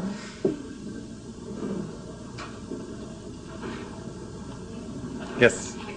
Just a question. How did you come to see the light? And if you could just tell us briefly. Yeah. In terms of... I can tell you very briefly. I can also tell you that this is a subject of another lecture that I give, which we call Getting In and Getting Out, a Career in the CIA, with anecdotes of how they recruit you and how they train you, and the experiences that turn your mind around, or did mine. And in the briefest possible terms, people like myself, I know, of course, myself quite well. David, I know pretty well. We're not people that change easily. By the way, David, why don't you stand up? They should know who you are. David is an organizer here in Washington who was in the 2nd Force Recon Company that I was in. He was a year or 2 ahead of me. We're not people that change easily. And we were conditioned by childhood experiences to believe that these were noble and right things to do, defending our country from the evils of this, that, and the other. I had to get into the CIA, all that conditioning in the Marine Corps, all that conditioning in the CIA. I had to get into, at the lower levels in the CIA, they keep the conditioning going. The cover stories. You don't talk punk talk, you don't talk goon talk. You don't send a cable to headquarters saying, send me out an assassin to knock off somebody. If you did, you would get put down. You'd get reprimanded. It's all very high-minded. There is some double-speak, and at a certain level, operations are killing people, certainly. But especially for the younger officers, they keep the myths going. I began to get a little higher. I never made it all the way to the top by any manner of means, but I did get into the management of 3 operations. I did get to be a chief of station where I was dealing with policy. I did get into a position in the Vietnam War in a key province where I saw the utter horror and debacle and shamefulness of the CIA's evacuation from Vietnam. And I'll let that be a separate question. If someone asks that, I'll tell you about the evacuation from Vietnam and how the CIA chief of station was delivering our secrets to the enemy and what happened to him after that. And then I came back to the States and was put in charge of the Angola Task Force, a big break for someone at the level of a GS-14. Just like Ollie North, who was Lieutenant Colonel, I was about the same grade with a similar background, except I had professional training. And I hope my gyroscope was bolted down solidly. His is missing a couple of key bolts down on the base, obviously, and wobbles a little bit. But nevertheless, I found myself in a position where I was literally occupying the responsibilities of someone much older. A GS-17 would normally have had that job. Because the Chief of Africa Division had been struck down with polio and was somewhat immobile, he wanted to run this operation, but he literally he had no paramilitary expertise, which I did, and he needed a good set of legs. And I was very young and energetic and jogging and lifting weights, and so we were kind of a team. And that put me on a subcommittee of the National Security Council running this operation internationally. Now, you can ask, in Vietnam we left our employees behind in a scandalous way, and in many cases we left the files behind that identified them. And this is something that no Marine officer could ever do and look himself in the mirror when he shaves anymore the rest of his life. And we did it. I fought it, but I was forced to do it and left the country leaving my people behind. So you can ask, well, why did you take this next job? And without being melodramatic, I am not a brilliant person, and I was much more confused then. So there was no brilliance in my decision, but quite literally I went out and sat on a rock in Great Falls Park out here and muddled about what should I do. And the one thing I just could not get out of my mind is, after all these years in the field running operations that did not make sense in terms of national security, in terms of the benefits to the United States that were hurting people, it seemed needlessly, I was being offered a job in the inner sanctum, where I would have access to every document that was written about the Angolan program and its rationales, every one copy, eyes only to the president, memo, note, letter, I would have access to, be part of. And I just couldn't resist it. If you want to dramatize it, you could say I made a deal with the devil. I felt like I was joining something that would be evil and criminal, but I could not resist being inside. And then once I got inside, I had to see it through to the end. And I worked extremely hard. These jobs, this is something that North does not exaggerate when he was writing notes saying, someday I've got to get some sleep. You close your safes well after midnight and you're sitting back at your desk at 6 in the morning, and that goes on holidays, weekends, around the clock, Christmas, on in a fly overseas, fly back. You don't have time to go home to change clothes. You're working so hard to keep all of the things going because it's happening in Angola, but you're coordinating them all over the world. And I didn't want to stop until it was over because I didn't want to feel like I had seen up to here and I hadn't seen the end of the show. And I was taking notes as I went. You're permitted to do that in the agency because you're having meetings, a staff meeting, for example, from which may come 50 immediate cables, all of them vitally important. And you've got to be able to put down 7,000 rifles and not 700,000 rifles. So a lot of people are scribbling notes, and I carefully scribbled notes, including as rapidly verbatim as I could as what Kissinger said, what Ambassador Ed Mulcahy said, what Jim Potts, Bill Colby said, what each person said. Sometimes I couldn't keep up with them, but trying to get it all down because I had a purpose not to write a book. It never entered my mind. I had never known anyone who had written a book at that time, but I just wanted to know for myself what this stuff was all about. Just to give you one anecdote, and again, you can read my book, In Search of Enemies, so we don't have to spend more time on the Angola program, except just to say that National Security Council meetings, and I didn't get to go to many of those, the CI director would go to those. I went to all of the working group subcommittee meetings. But the National Security Council meetings they're crackling, they're important men, and I say men because I don't know of any women that have ever served on them. Secretary of State, Secretary of Defense, Vice President, the President comes in sometimes, a CI director, people like that with enormous responsibilities and power who are aware of their power. The etiquette is that you don't keep people waiting. You don't show up 30 minutes late to those meetings because the other people are powerful and busy too. One day, Henry Kissinger came to the meeting late, and everyone was having to wait. Now, mind you, this is not a meeting of the Supreme Court, which is prescribed by law where everybody sits according to seniority. It's at least that time it was an office, a not very esoteric office in the White House with an oak table and some drapes and some maps, but no electronic flashing boards or anything like that, and people sit around a table, and then chairs where staffers can sit around beside the table and help the boss. And the Secretary of Defense plopped down in a chair to talk to somebody while we waited for Kissinger, and then Kissinger came steaming in, and he told the Secretary of Defense, I'm here, we can go to work, move down to your chair. And the Secretary of Defense said, well, I'm all set up here today, you sit down there today. And Kissinger said, no, I'm the Secretary of State, this is my chair, you sit down there. And they argued like 5-year-olds for about 5 minutes, and eventually the Secretary of Defense wouldn't move, and Kissinger had to go sit down at that end of the table, but he turned his back on the briefings and sulked.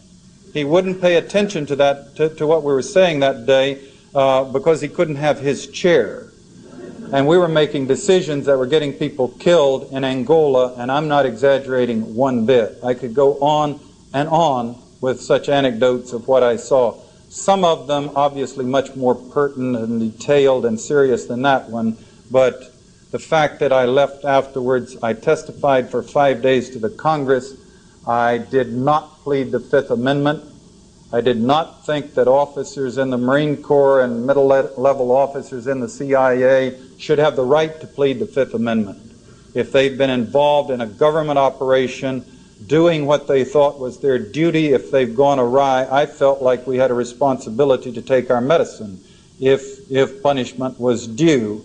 In addition to which, because of the nature and detail of my notes, I knew there was no way they could put me in jail without putting Henry Kissinger in jail and the CIA Director Bill Colby in jail too. So that would be my consolation if they convicted us of a conspiracy in the thing. And that's the beginning of the story, because I left the agency then, I wrote the book, and then I went on to read endlessly and travel to countries like Grenada and Nicaragua and Cuba and Vietnam, target countries, to try to learn for myself what this stuff was all about that I had been part of. Yes, sir. Could you please comment on Barbara Honegger's well-substantiated allegations of treason against Ronald Reagan and George Bush related to the CIA's murder of American military men in the October 1979 sabotage rescue mission in the Iranian desert in a bid to ensure Carter's defeat? Yeah, I certainly shall. Yeah, I sure do. Just a second. I'm going to get to that, and that's a good question, but we have a couple of details before. I should have done this before. The address of the bibliography, so that you can order copies, and it may help you get started reading for yourself.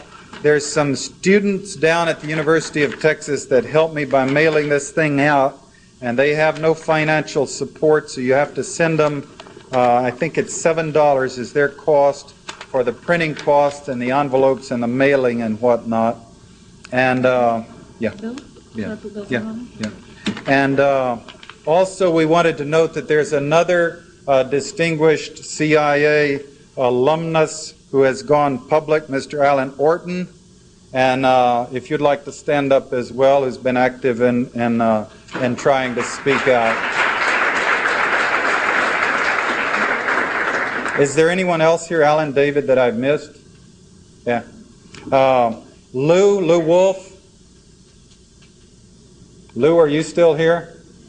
Yeah, Lou is the editor of the Covert Action Information Bulletin, which has probably done more to bring the history of the covert action, of the secret activities of this government public than any other one writer or author or publisher in the nation. And he's got copies back there, and I highly recommend his research and work too. Now, excuse me, sir, getting back to your question, which is a good one. Where did you go? The October surprise. This is an awkward question because I cannot endorse Barbara Honegger's research because I found it to be sloppy in some cases.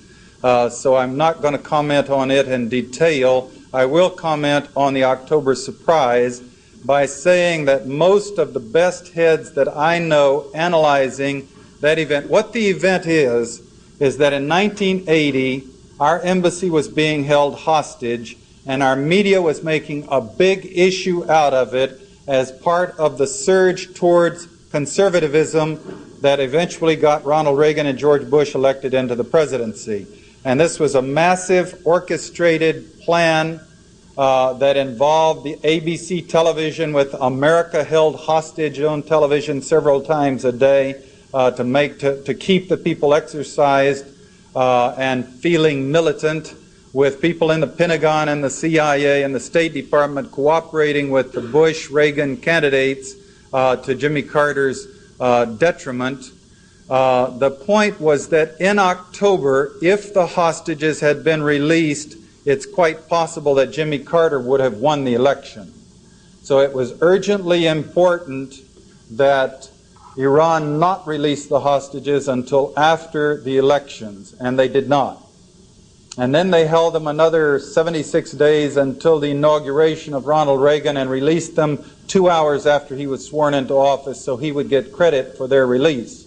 And within a few weeks, the first flow of arms was approved. Sale of arms to Iran, secret sale of arms, was in fact approved.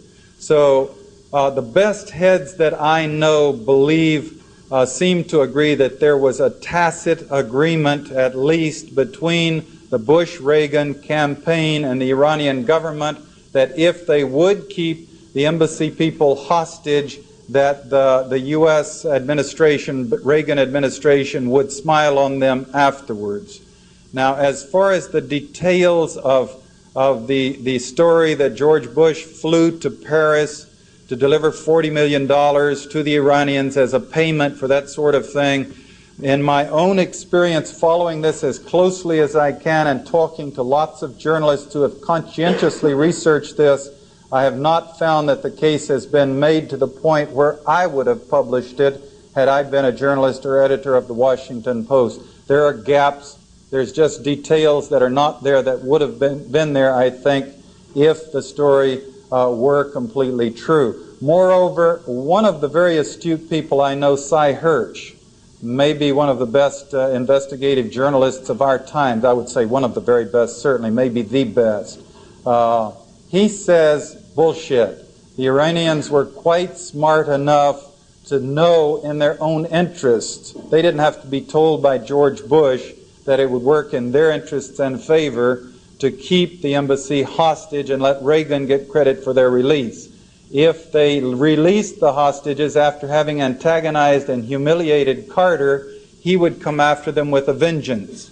If they cooperated as they did with Reagan by keeping the embassy people hostage and giving Reagan credit for getting them out, Reagan would tend to go soft on them, which he did, and Khomeini could brag to his people that he had in fact impacted the American elections and virtually picked who our next president would be, and ensured that it was his choice of Satans in office, if you will. So perhaps that will suffice as a comment on that, and I again will not address Barbara Honegger's writing in detail. Yes, sir. Getting back to what you said about Noriega maybe having the goods on Bush, combined with other incidents like Station Chief Buckley having all that information extracted from him, and if indeed the presidency is being held hostage, or certainly we're experiencing a paralysis, yet denying degradation to the environment like lemmings, given also the dynamic with the East and their rapid changes, and it's becoming more of a north-south rather than east-west situation. So much of the CIA work is analyzing. Could you give us perhaps a look at the global situation, and as the spiral tightens, what's going on and what we can expect in the Bush administration, for example? Well, this is getting into the questions that you love, in fact, because this gentleman has obviously got his finger on the pulse of what's happening in the world and is studying it in a serious way. And a lot of lectures I give are to people who know where Washington is and are interested in CIC stories. The Soviet Union, to me, we're in obviously the most dangerous, dynamic, exciting, troublesome period of change that I've seen since I was a kid at the end of World War II. The Soviet leadership has recognized that the arms race has been a real bummer for the Soviet economy. They came out of World War II with a giant complex about having been invaded once again by European powers, and they said never again, at any price, and with an enormous price of sacrifice of consumer goods and comforts for the Soviet people. They created a superpower military. So you have a country there now which in some ways is a third world country, but with a superpower military and nuclear weapons and all of that. Now, the country is falling further and further behind not only Europe and the United States, but also the Pacific Rim countries. Singapore, Taiwan, for example, South Korea, not to mention Japan, passing the Soviet Union by in terms of effective, productive industrial countries. And to turn this around, they simply have to get out from under this gigantic burden of producing arms so that the people have enough of an interest. I mean, large portions of the Soviet Union don't have electricity. They don't have adequate housing. They don't have washing machines. They suffer privations that we would not enjoy. They spend a lot of time, instead of working in the factory, scurrying around at other jobs, just trying to have it a little better. And there's an entire industry that's defeating the purposes of the major industries. And the leadership eventually recognized this, and that's what Gorbachev is all about. The trouble is that the Soviet Union also, and Lord knows the moves they've made and the crow that they've eaten, they've admitted they lost the Cold War. They've admitted that communism, well, in varying ways, that communism, they let Hungary say it's not a communist country. Things are happening in East Germany and Czechoslovakia that are utterly astonishing in terms of what you would have expected 3 or 4 years ago, and railing openly against themselves, against their own non-productivity, against what they have to do to turn their situation around. The trouble is that the Soviet Union has its full and fair share of Jesse Helms and Oliver North, and people, and Pat Buchanan's, for heaven's sake, and people who would stomp the world, who want a military machine. And the word seems to be that if Gorbachev cannot show economic results in the relative near future, either he will be ousted by a conservative backlash, or he will have to turn hard-nosed and crack down himself. It seems to be very much with, now the map is being reconstructed whatever happens, but it seems to be very possible that in the next few years, and the Soviet economic problems are not problems that you can change in 2 years' time. 20 years, 50 years, yes. But I don't think Gorbachev can make the requisite changes in the time allotted, and the clock's running on him. So we're going to see major dramatic upheavals and changes, and quite possibly a major crackdown. We've seen a major crackdown in China, for example, which was moving towards glasnost, and the people got a taste of it and clomp back to a repression like in the mid and late 50s. We could see this in the Soviet Union with the return to the Cold War. There are certainly plenty of people in the United States, including both intellectuals who analyze it that way, Sovietologists, but also people in the military-industrial complex who would benefit enormously if it went that route, who are quite wishfully hoping it will, quite obviously wishfully wishing that it will. And I can't predict what's going to happen, except I'm sitting here aware, keenly aware, reading the papers with a sense that we're living the most exciting and perhaps most dangerous period of history that I've witnessed in my 52 years. With our economy and our perceived arrogance in light of all this, of our, seemingly not wanting to face reality here, and as you so eloquently outlined, our real dangerous situation that we stand with just on an economic level alone. Can you look a little into that? It seems to me, and I consult with economists every chance I get, like Lloyd Dumas down in Texas and others about just that. Where is it going for us? And mind you, all economists, like Talmudic scholars, disagree, it seems, about whether, slow decline of the United States or sudden collapse or what's going to happen. It seems to me that one possibility of what is going to evolve, it's clear that we have lost economic superpower status. We still are a gigantic driving economic machine, but we're a debtor machine. Other countries are healthier than we are economically. They're creditor countries, specifically Japan and Germany.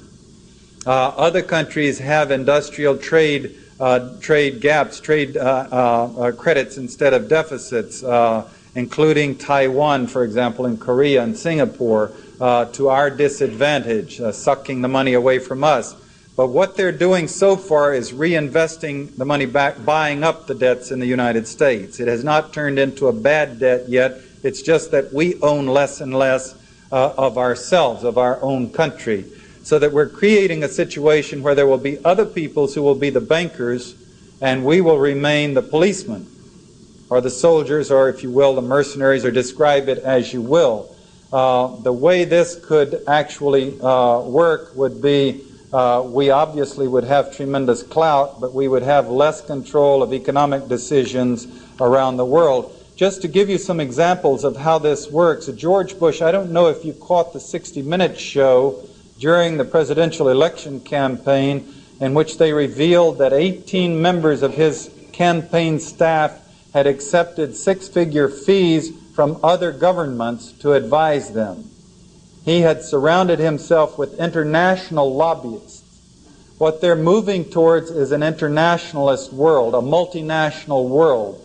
The people that he represents, which are the capitalists, are internationalists now, and they don't see the U.S. as an island in itself, or their island, or their country.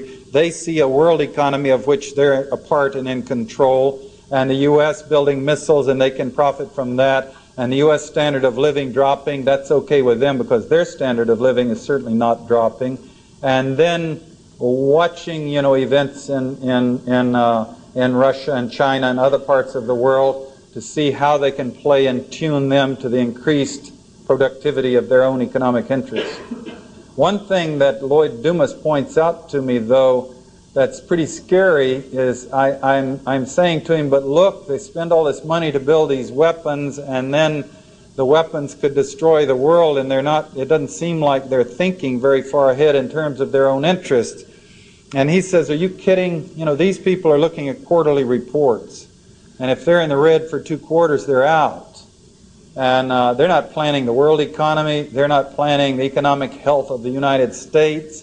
There's some vague trilateral planning between Europe, the U.S., and Japan of how they can work together to achieve greater industrial success.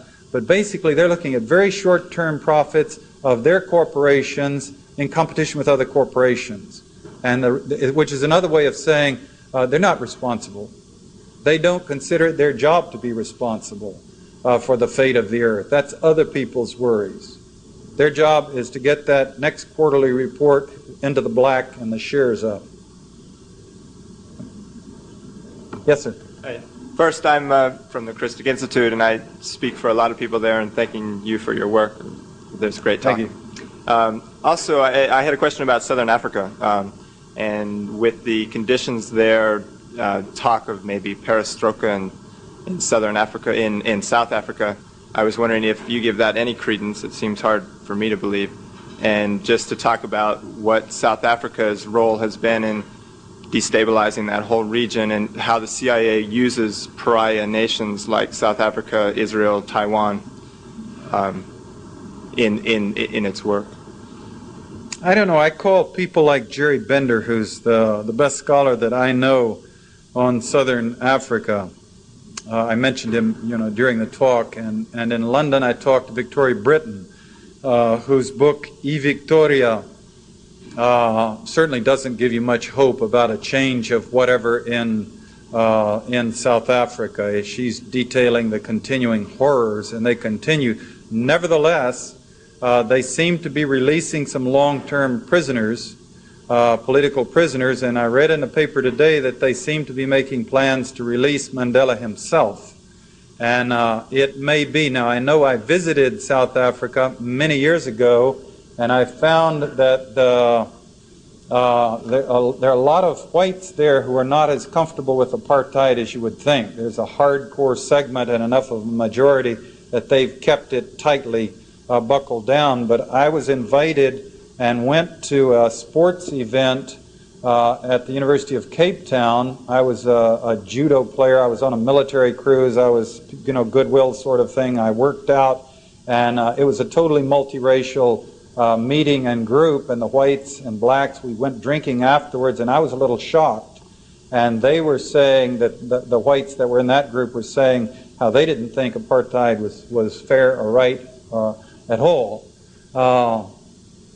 I don't know. Is it possible that they're getting tired, the Dutch descent hardcore advocates of apartheid, are, after the decades, are feeling the international pressure and realizing that sooner or later they have to make change and trying to work out more peaceful accommodation?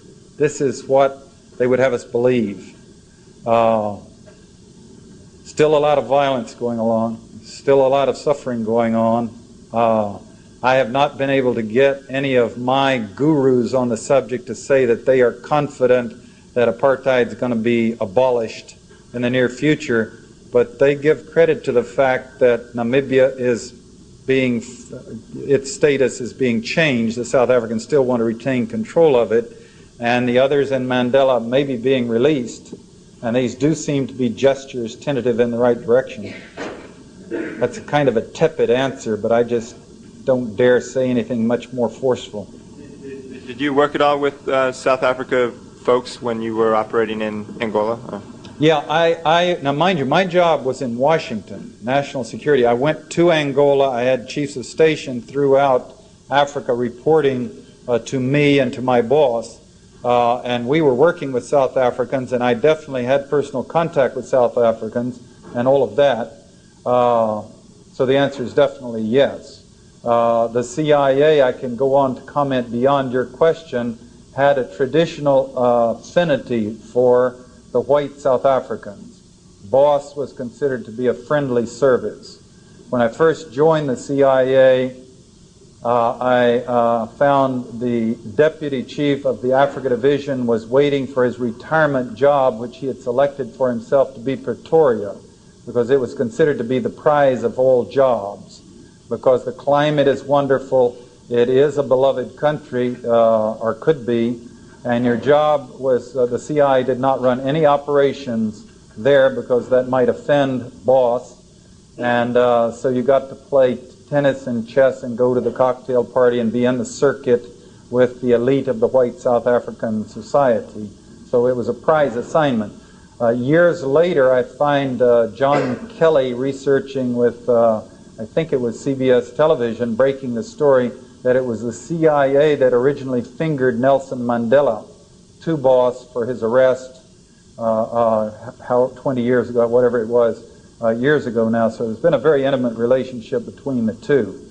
When the sanctions were forced upon the Reagan administration, they had an exception that the CIA would not be prohibited from continuing its intimate relationship with the white South African Secret Service. Yes, sir. Yeah, I was first. I noted that you seemed not to mention too much about Afghanistan, which, as you mentioned, is the largest covert operation, arguably since World War II. I wondered, at the risk of being a bit specific. Sorry, Lardner. At the risk of being a bit specific, I wondered if you might comment on what many believe the covert operation, CIA covert operation in Afghanistan, is run by only a handful of men. And how is it that the CIA, if you believe that, if you're familiar with it, and whether or not, how could that come about that the CIA would let that happen, or was it a policy, or did it just come about like that, or could you comment on that?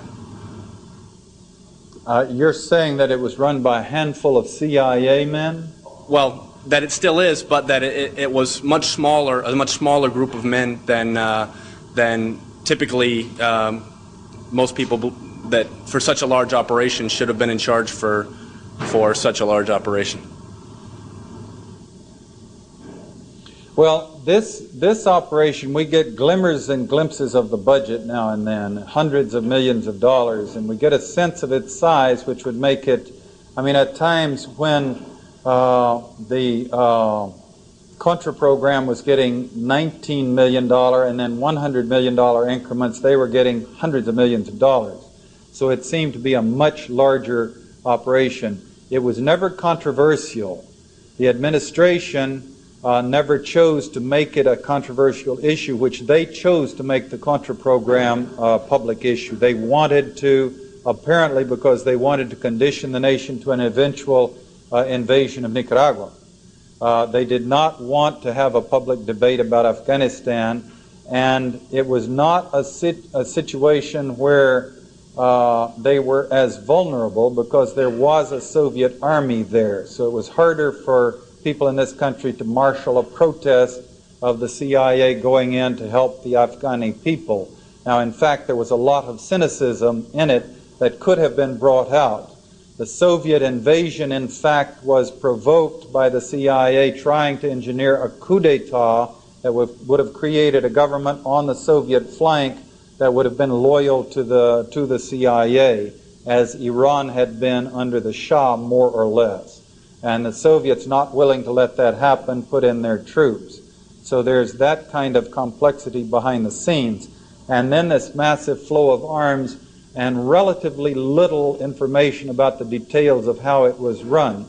I have not commented on it in great length because it was not an area of operations where I ever served when I was with the government, nor is it an area that I visited since I left the government, nor has there been a great mass of information available about it, and therefore, rather than speculate, I've just mentioned it in passing. If they did manage to manage it with fewer people, it would mean that they were setting up pipelines, fewer CI staff people. They were setting up pipelines to funnel the money and the arms to the forces that they were supporting in Afghanistan, and this might or might not be a factor in more of that being used to smuggle drugs to other enterprises, and Stinger missiles getting lost and floating around the terrorist community. So we're faced now, there are 50-odd Stinger missiles that are missing now, that are not accounted for, that might appear in Ireland, for example, or somewhere else. And the people who worry about terrorism are sweating that with good reason.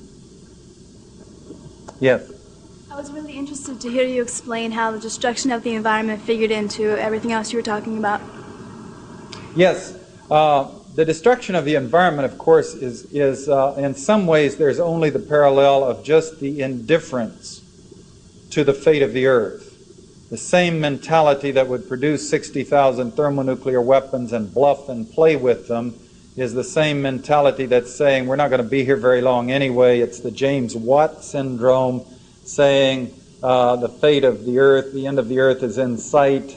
God put these things on earth for us to use them, so we might as well chop down the trees, and D-Day will come when the last tree is felled, when the earth ends anyway. This kind of short-sighted thinking, the presumption, the Jerry Falwell, God will call the chosen up on high, and a wishing, begging, please call us, kind of thinking, as opposed to seeing ourselves as custodians of the planet Earth.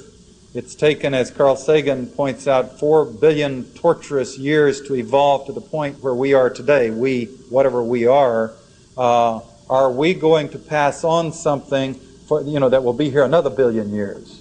Or will it be here another 25 years? And our attitudes are 25 years. We're doing things now that if we move to correct in terms of the greenhouse effect, in terms of the toxic wastes.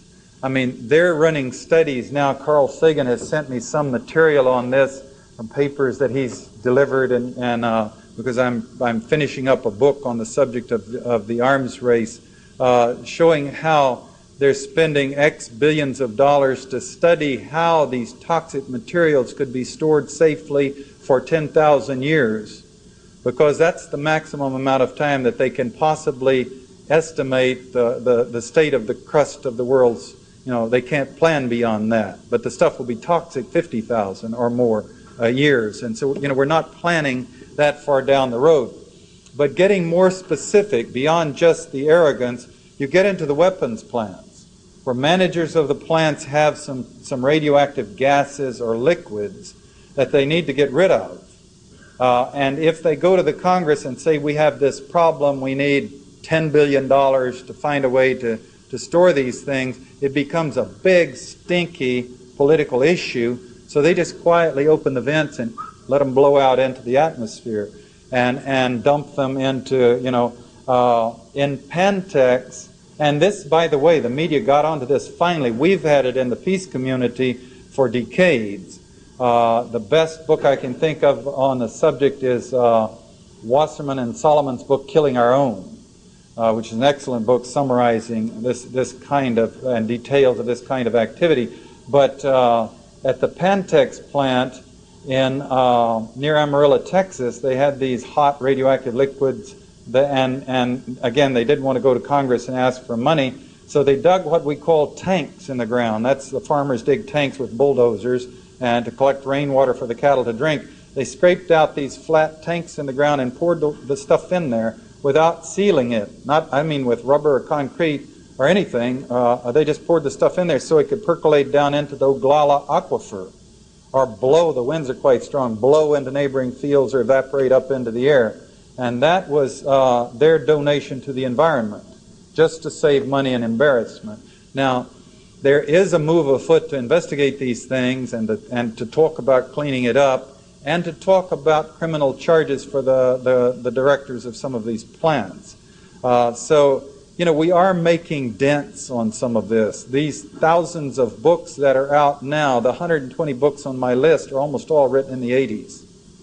I should have gone on one more minute in my talk to point out that your effort, some of you, I was on the other side, stopped the Vietnam War eventually.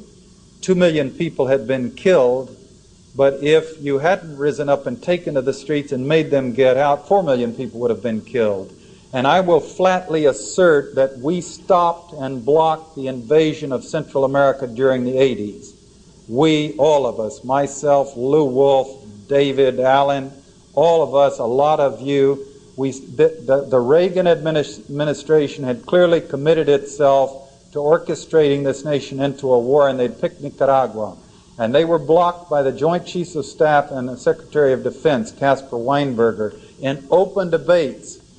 He was saying, not with my Defense Department until you can sell it to the American people so they will applaud the troops coming home. No more Vietnams. No more unpopular wars. We will not do it unless you can sell it in advance to the people. And we kept the vigilance of the people up to 66 to 70% against a military intervention, so that Weinberger himself was saying, no, not, and Gorman and Galvin down in the South Command and the Joint Chiefs were saying, no way until the people buy it. If you can get the percentages down to 55% in favor of it, we'll think about it. So we can make a difference, and we are making a difference in terms of the accountability of plant directors, for example, in the munitions and arms plants. Not enough, not fast enough. The problem is much greater.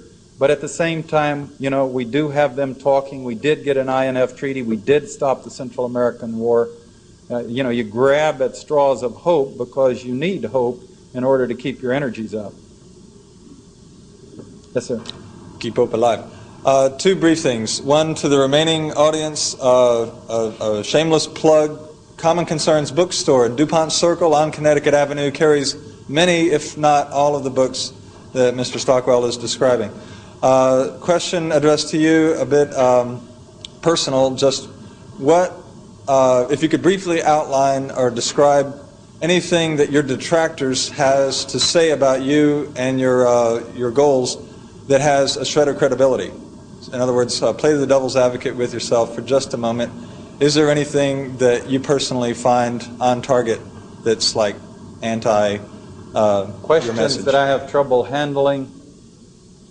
They don't have a question they can present in the lectures that we don't have the answers to.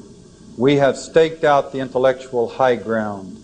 Some of the fiercest battles that I've been in since I've been out have been Lilliputians, Gulliver's Travels arguments about which end of the egg in terms of how we should go about our struggle.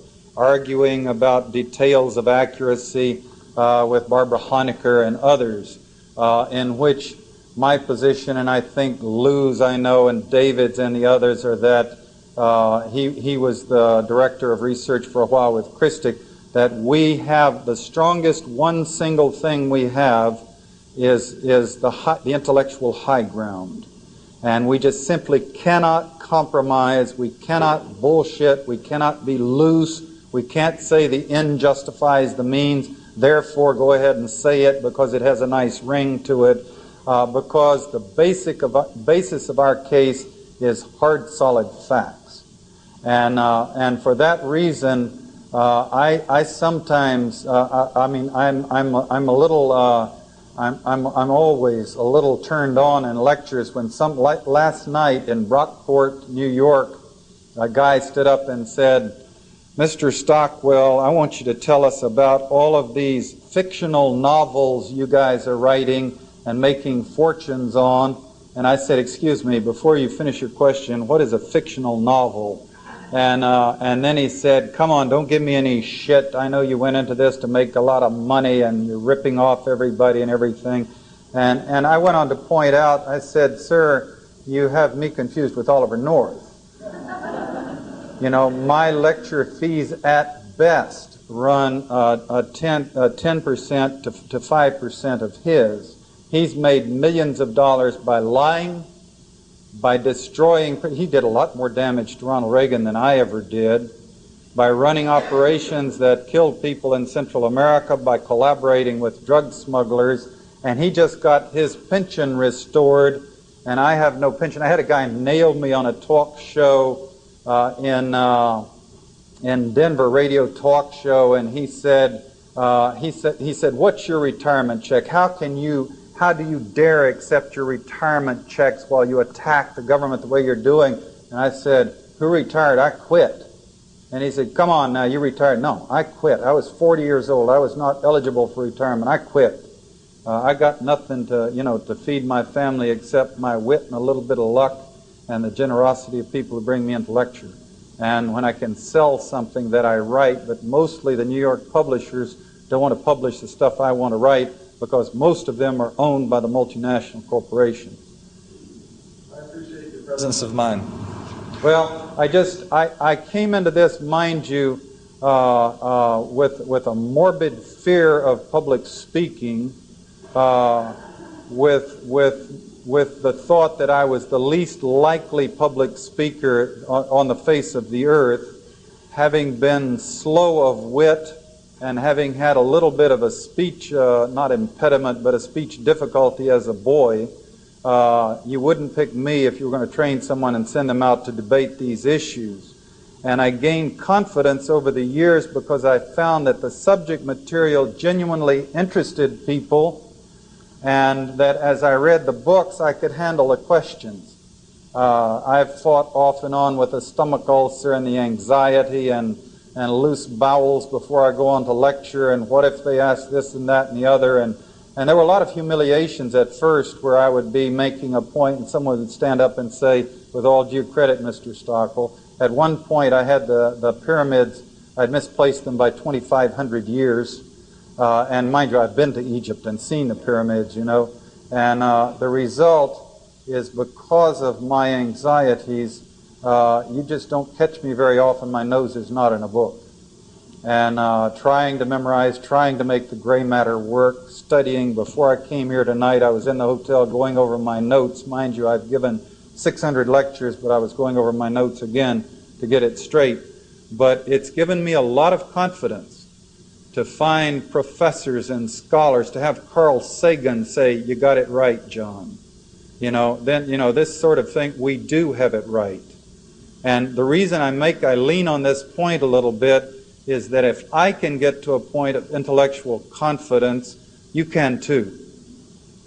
And this is very important, because I know what the feeling is when you go out and you're on a protest or a demonstration, or you go home on the holidays and your parents are nice people, but they're saying, "What is this liberal shit you're being fed at college? I should shut off your money or something." You can develop the same confidence just by informing yourself and getting your head involved. Yes, ma'am? Is I'd like to bring back the issue of Nicaragua and get your response to the interference in Nicaragua's election, the massive infusion of money, and the destabilization of that election. And also, I'd like to get your response. What do you think the scenario would be if the Sandinistas win the next election? Well, a well-run election manipulation operation you won't see too much of. The CIA will be there quietly giving money to to its choice candidates, and the candidates will be spending the money and building the cadres, and of course it taints their cause to have the CIA up front. So generally the CIA will not come to the rallies and go to the big meetings. They'll have quiet meetings in the CIA officer's home, and the Violeta Chamorros will walk out with $5 million in cash to distribute and disperse, and the CIA will put in radio stations around the region, of which there are 70 that can beam shows into the targeted country, namely Nicaragua, full of the propaganda, but still it has to be orchestrated quietly for it to be maximum effectiveness. This is one of the Sandinistas' biggest points now, strengths, is that Chamorro is just very openly identified as the CIA candidate there. There have been elections won by the CIA candidate. In 1980, Ciaga, C-I-A-G-A is the way it's spelled, I believe, in Jamaica, won the election despite open support from the CIA.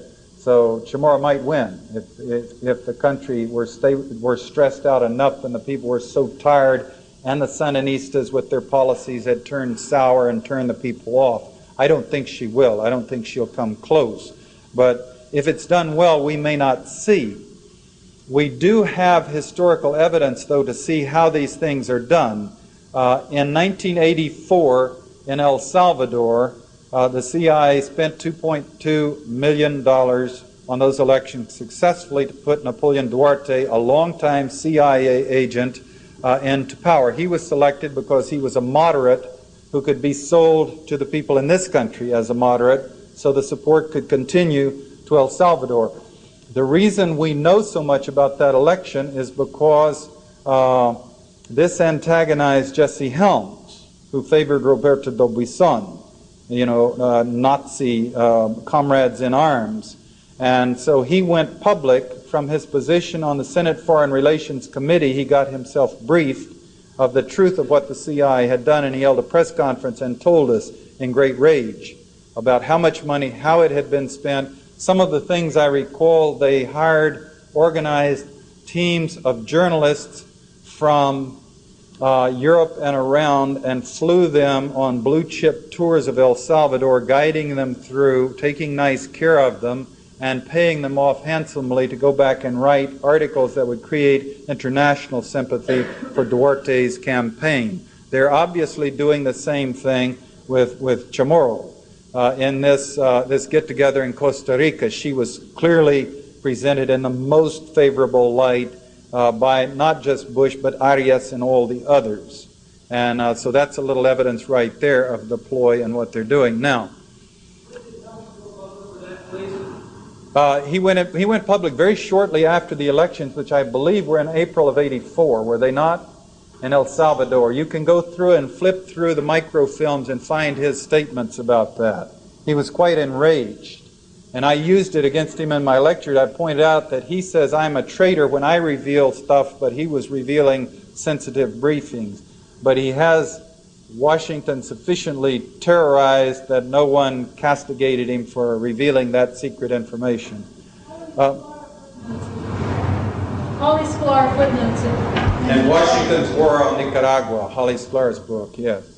By the way, which is an excellent book, again, for a case study of a covert action, and a case study of that one in particular. Now, presuming that the Sandinistas win, we can look forward for continued pressure from Bush, continued Contra activity, continued economic embargo, economic destabilization, and at worst, from Bush's interests, another run on the presidential election the next time around.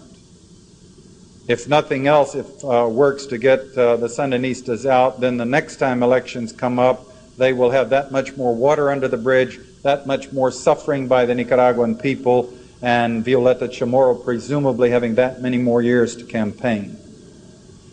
I still think that there is a possibility that Nicaragua would be the location of our next war. We don't know yet where Bush is going to go. So far, he seems to be exercising more restraint than Ronald Reagan did. Reagan clearly liked to stomp. Bush has pulled back a little bit when he could have stomped in Panama. This may be because he intends to maintain throughout his 8 years more restraint, because he believes that he and the people he represents, they're picking our pockets. The money is being transferred from the poor and the middle classes to the capitalists at a tremendous rate in the last 8 years and right now.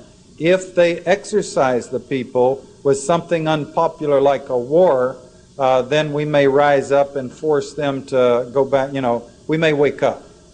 And he may, in fact, see his role as to keep the lid on and not provoke the people throughout. However, if the economic situation in the U.S. worsens and the deficit thing comes to a head and the problems become much more intense and the people start grumbling loudly, traditionally they crank out a war to distract the people. And he does have an obvious case of testosterone poisoning. And it would not be hard to see him taking some pleasure in orchestrating a war and showing that he has, that he has courage too. Seems almost as if he's waiting to have Congress, the right wing, push him. He's taking some pride in that he's the calm one, and it's because he wants to look good. He wants to let everybody else do the pushing. This is exactly what I'm trying to say, is that it may be that his policies generally are to keep it cool throughout, but it may also that he's posturing so that he will be forced into a war. And that this is the way that they are trying to orchestrate the frustration in the American people, so when he finally puts the U.S. troops into Panama, people will applaud and demonstrate in the streets. And if that's his plan, then you could look for it to happen perhaps in before the next election process, if there's a serious challenge to him. Yes, sir. Thank you, Mr. Stockwell. Two quick questions. First of all, any facts emerging about the death of Zia al-Haq in Pakistan? And second question, the FBI has had a long history of intimidating people like you, and I think of poor Carl Robeson and the recent biography written about him and his trials and tribulations. So my second question is this sort of campaign of intimidation of American citizens going on today?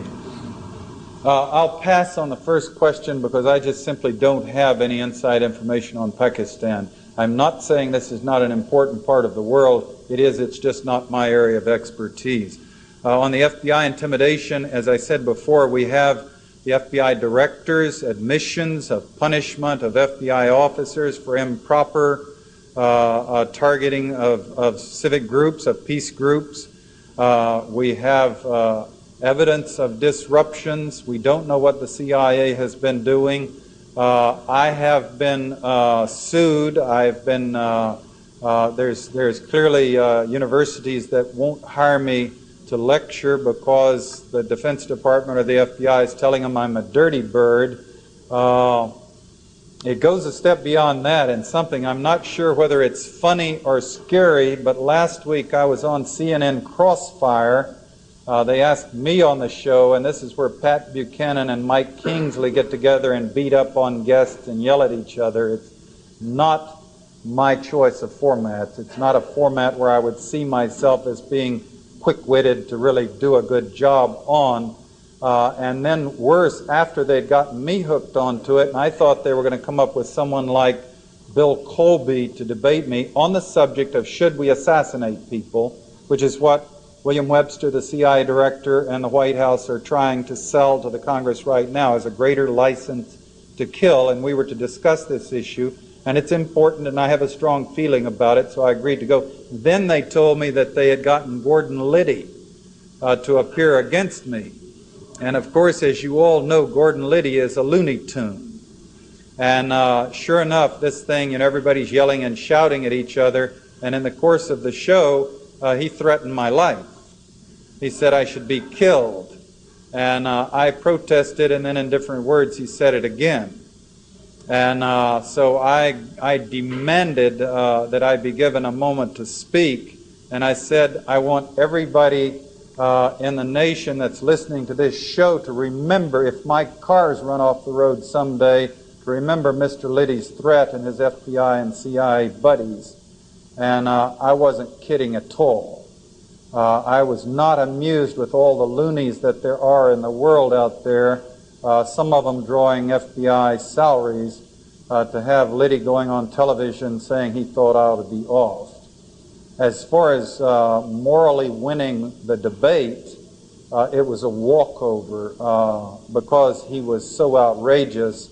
I think that 98% of the people in the nation would say that he and Buchanan discredited themselves totally. By the way, if you can get a copy of this thing, my slow wit, there's an amusing little footnote in it. I was in Dallas and I couldn't hear because everybody was yelling so much and the acoustics were bad on my little ear thing.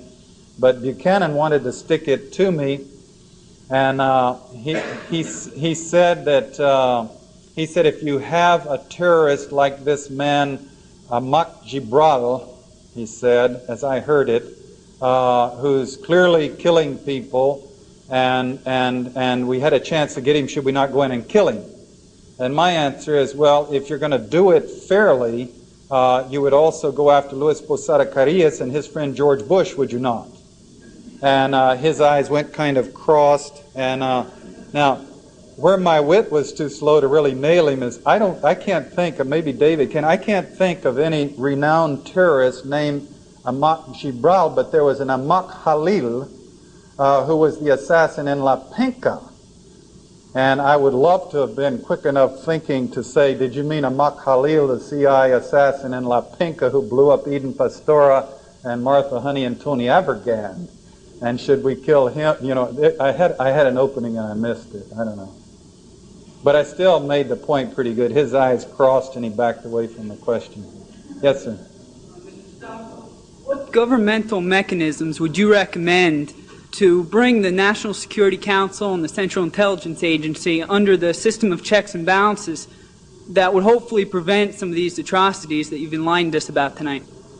Well, this is a tough basic problem that was debated bitterly after World War II when the OSS had a mystique and they were discussing whether or not we should have a CIA or a Central Intelligence. And in fact, the OSS, I've been working on a book that I've started writing on that begins back in those days, fiction, and it's quite not surprising at all when I think about it, but by the end of the war, the OSS had become deeply involved in corruption, international smuggling. In Germany, right after the war, the equivalent of $2.5 billion in gold and jewelry from the Reichsbank disappeared. And the intelligence officers were involved like sharks in getting bites and bits and pieces of that. And there were studies done on this, and Truman at first had deep reservations about keeping a secret branch of the government going at all because of the corruption. And then he got into the Cold War and got gung-ho and was pushing them. And then later in retirement, he again regretted essentially what he had done. The problem, very simply, is how do you have a controlled little bit of cancer in a free society? Can you trust people with secrecy and the license to run deadly operations? And how are you going to control them?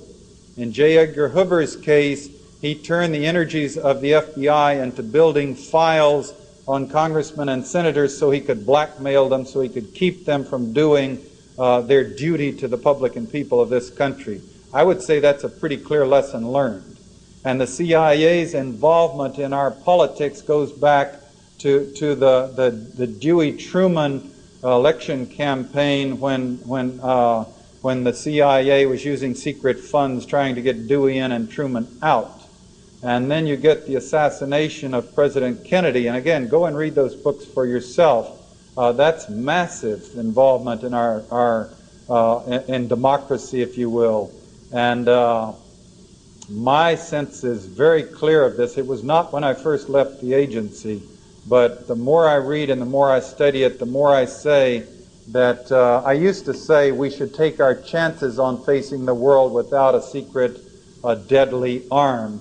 Now I say flat out, we'll be safer and healthier and stronger if we close down the operation sides of the CIA and keep the National Security Council as a strict advisory office only, without any secret police like the CIA to go out and run operations for them. We need good intelligence, but we don't get it from the CIA machine. I think the people standing at the mics now, that's going to be all the questions we can take.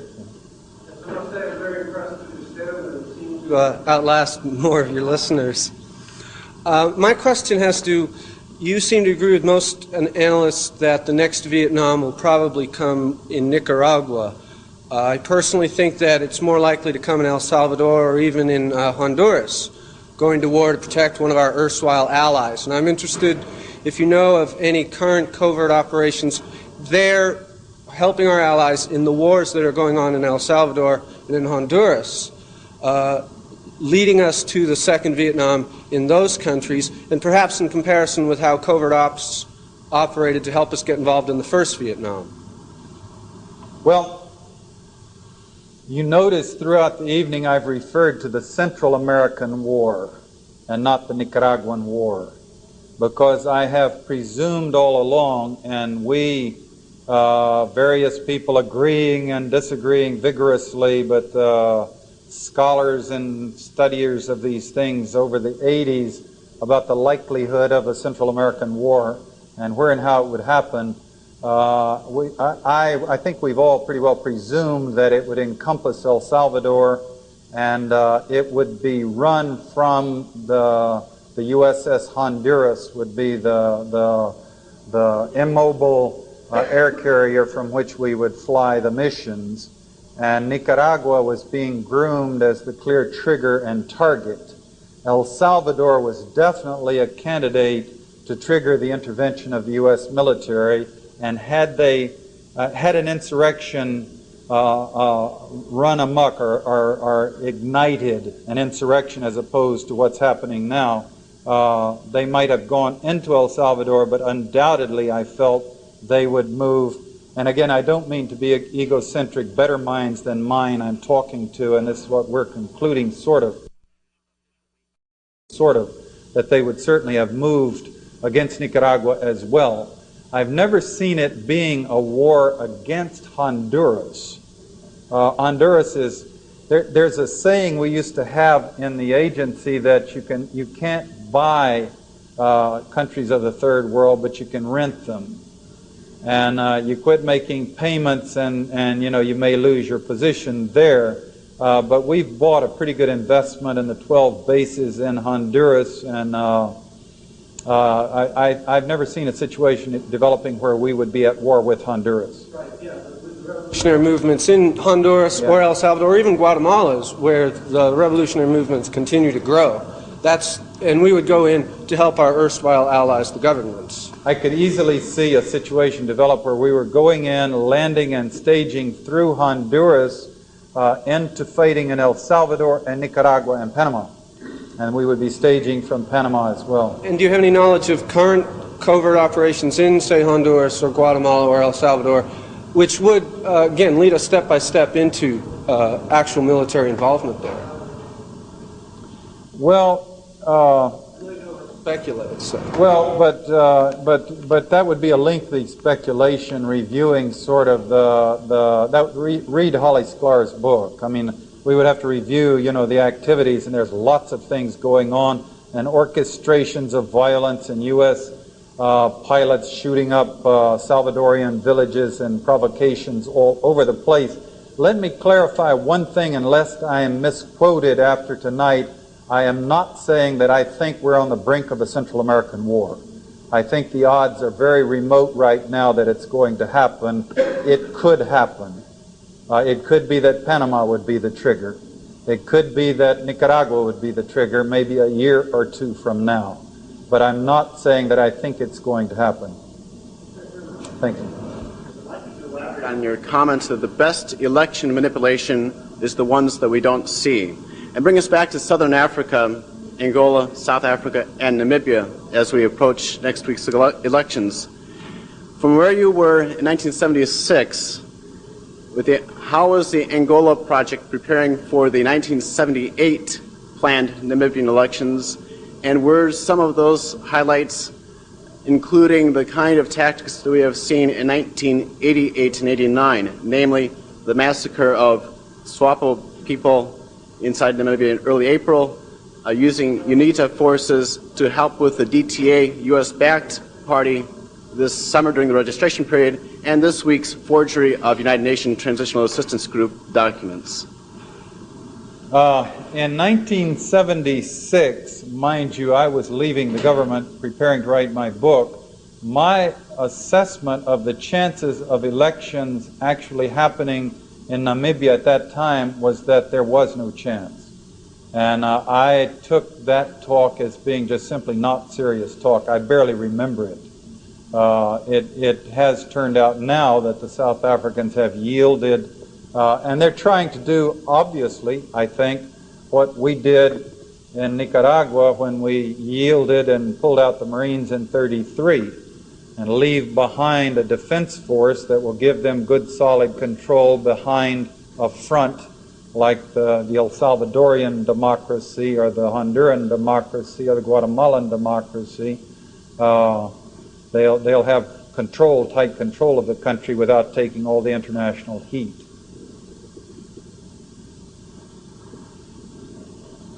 Yes, Mr. Stockwell. I've heard your discussions in the past on public radio about CIA and government orchestrations of experiments on the population with viruses and other sorts of, like whooping cough and the epidemics in San Francisco Bay, etc. I'm just curious about your knowledge or your speculation of CIA and government involvement in the AIDS epidemic. Yeah, this is one that frustrates me greatly. I debated Admiral Turner at Colby College about a year ago, and during my presentation, he wouldn't debate me, but I presented and he presented, and then they voted on the CIA on campus. And in my presentation, I said that we had the MK-Ultra program with the irresponsible research on diseases, and afterwards mysterious diseases appeared rampant in our country. I did not say that I believed that AIDS was the direct product of the government experiments, but I was suggesting that we have certainly the right, in fact the obligation, to investigate. We know they were experimenting massively, and pseudoscientists, I call them, promiscuously with diseases on population groups, jerks running around taking sloppy notes about what was happening, and calling that experimentation. Like John le Carré's The Looking Glass War, doing it because they had a charter to do it, rather than because they were real scientists really trying to find out what would happen. It would seem to me, if you have a disease like AIDS appear, which is mysterious and unexplained, and you know that the government was experimenting carelessly, that we ought to have a vigorous, open investigation of what they did. We might find the clue to AIDS in there. My guess is that if there was such experimentation that did lead to AIDS, those files probably have been burned very quickly in the early 80s. But nevertheless, in that debate, I just mentioned the experimentation and the mysterious diseases, and I went back to the University of Maine a couple of nights ago, and two friendly supporters, the guy driving me from the airport and the professor who hosted me, said, by the way, I heard you did real well at Colby, but you really stepped in it on the subject of AIDS. And I said, what are you talking about? And they said, well, we heard you really lost the audience when you made these wild allegations about AIDS. And all I had said was just what I had said to you here. So this is one of these cases where they have staked out a version of the high ground so that if you even talk about the possibility of AIDS having derived from irresponsible government experimentation, you lose your audience. That's apparently what they were saying happened at Colby College there. Let me clarify my position. As I said to those two gentlemen, I don't back down an inch on that. We have the government experimenting with diseases, with viruses. We know that some of those viruses, like swine fever, resemble AIDS. I've even been known to crack jokes at lectures saying we haven't closed the link to see how the virus could get from human beings to swine, waiting for someone to say, well, they're pig fuckers, aren't they? But they're experimenting with viruses that resemble AIDS, and we have AIDS appear. I demand that we investigate fully and see if there is any linkage. And if there is, that we hold them accountable for it. And two, that we might find the key to how to solve it. By the way, until today, some of the best, I stay involved. I correspond with some lively, progressive, open-minded, responsible doctors, which means they're still members of the AMA, about the AIDS issue, and we argue a little bit, even though I'm not a scientist and I'm way over my head. But anyway, the best summary that I've found to date of what AIDS may be all about is the Covert Action Information Bulletin's articles, Lou's work. In 1987, they had to break it into two issues, one in September and one in December. And in that, the scientists that they had write about AIDS then, they do not present conclusions.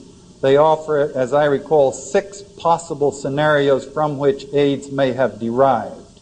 There's also an excellent book written by Jad Adams called AIDS, the HIV Myth.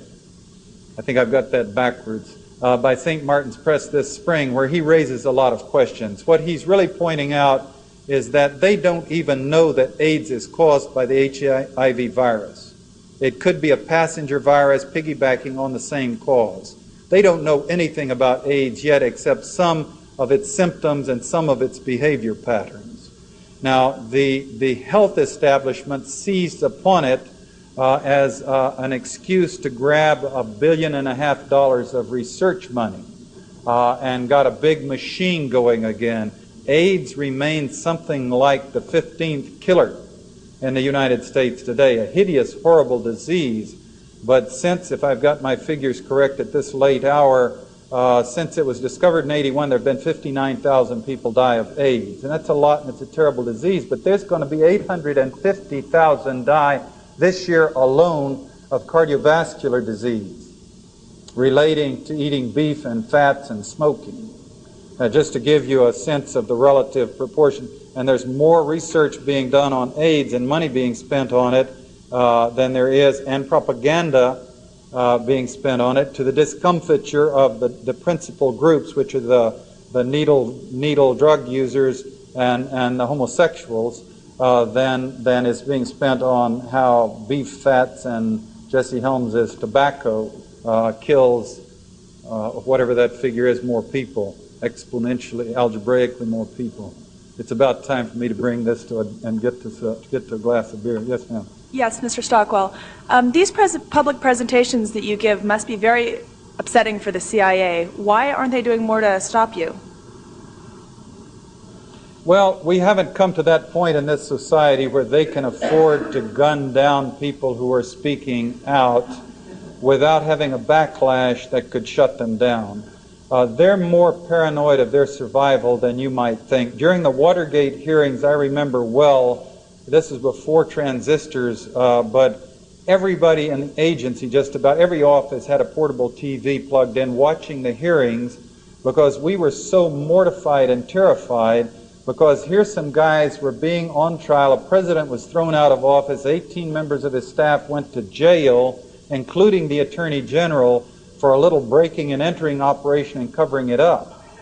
I mean, you know, you're supposed to do 3 of those before breakfast every morning. I mean, we presumed always that running these operations that we worked for the presidency, and that if you got caught, you would be quickly sent out on assignment to Ouagadougou for 2 years until the dust settled. Or the Attorney General and people would step in, and memos would be written, and you'd be let off the hook. And to realize that those two postal clerks, those two GS9s who had been opening the mail were prosecuted. Now, their superiors were not, and they should have been. But I remember when I realized with a shock, the CIA had a whole wing of attorneys paid by the taxpayer, but they could not represent these people in a criminal trial. The law would not permit it. So these two GS9s were out there trying to raise money for their own defense, and the CIA had to cut them off. And then the Watergate thing, all the chiefs are saying, I don't know those people, I vaguely remember they worked in the office. I may have met them at a cocktail party sometime. You're on your own, Charlie, This is, of course, at the heart of what Gordon Liddy says, is if you work for someone, you should be willing to go to jail forever to protect them. Anyway, in the agency, we were a lot more paranoid about our vulnerability, about our being exposed, about remembering to burn files, about the fact that we could be closed down and prosecuted than people out in the community realize. And they're smart enough to know that if they start stomping those of us, and there are a bunch of us speaking out, that public opinion would turn against them. Now, in my own case, I'm quite ambivalent about this, because when the lights are on and I'm feeling good and I'm awake, I note that I'm a blue-eyed wasp from the middle of the establishment, and I went public in the prescribed fashion in the States, testifying to the Congress, going on 60 Minutes, writing a book. I did not reveal names or codes, so I haven't made myself really very vulnerable, and I did not, partially because I just didn't have the opportunity, I did not reveal the kind of information that would put an Ed Wilson or a Frank Sturgis or a Theodore Shackley or Carlos Marcello in jail. And because witnesses around those people died. I don't know any witnesses around Shackley who died, but around Marcello and Wilson, witnesses died. And I was addressing the system. I just hadn't been involved in the kind of operations that would put the really heavy people in jail. I say that, and then at the same time I wake up at 4 o'clock most mornings saying, what the fuck have I gotten myself into, And I've got a little boy, and Gordon Liddy's threatening me on national television, and I have not intelligently directed the course of my life. And so I do suffer some anxiety, and then when I'm clear-headed and calm, I say, nah. The thing that's worried me the most was not that they would run an operation to kill me approved by the director, because it's too likely of that, me or my colleague Phil Agee or David or the others, Lou speaking out, there's too much chance that people would, someone in the group would blow the whistle and they would go to jail for violating our civil rights. I mean, it's too explosive considering the damage that we're doing. But the Looney Tunes, the people on the fringes, the Orlando Bosch's and Felix Rodriguez's and people like that, are scarier. They're the ones, or the Luis Posada Carillas. These people, yeah, that's a different thing. And they're at a level where they might get a phone call by someone saying, boy, that's a son of a bitch, I don't know why he's allowed to go around speaking out. And so they drive by and crank it through 357 rounds at you. I think that's enough on that. I'll remember your question at 4 o'clock this morning. If you... It's a fair question. Thank you very much.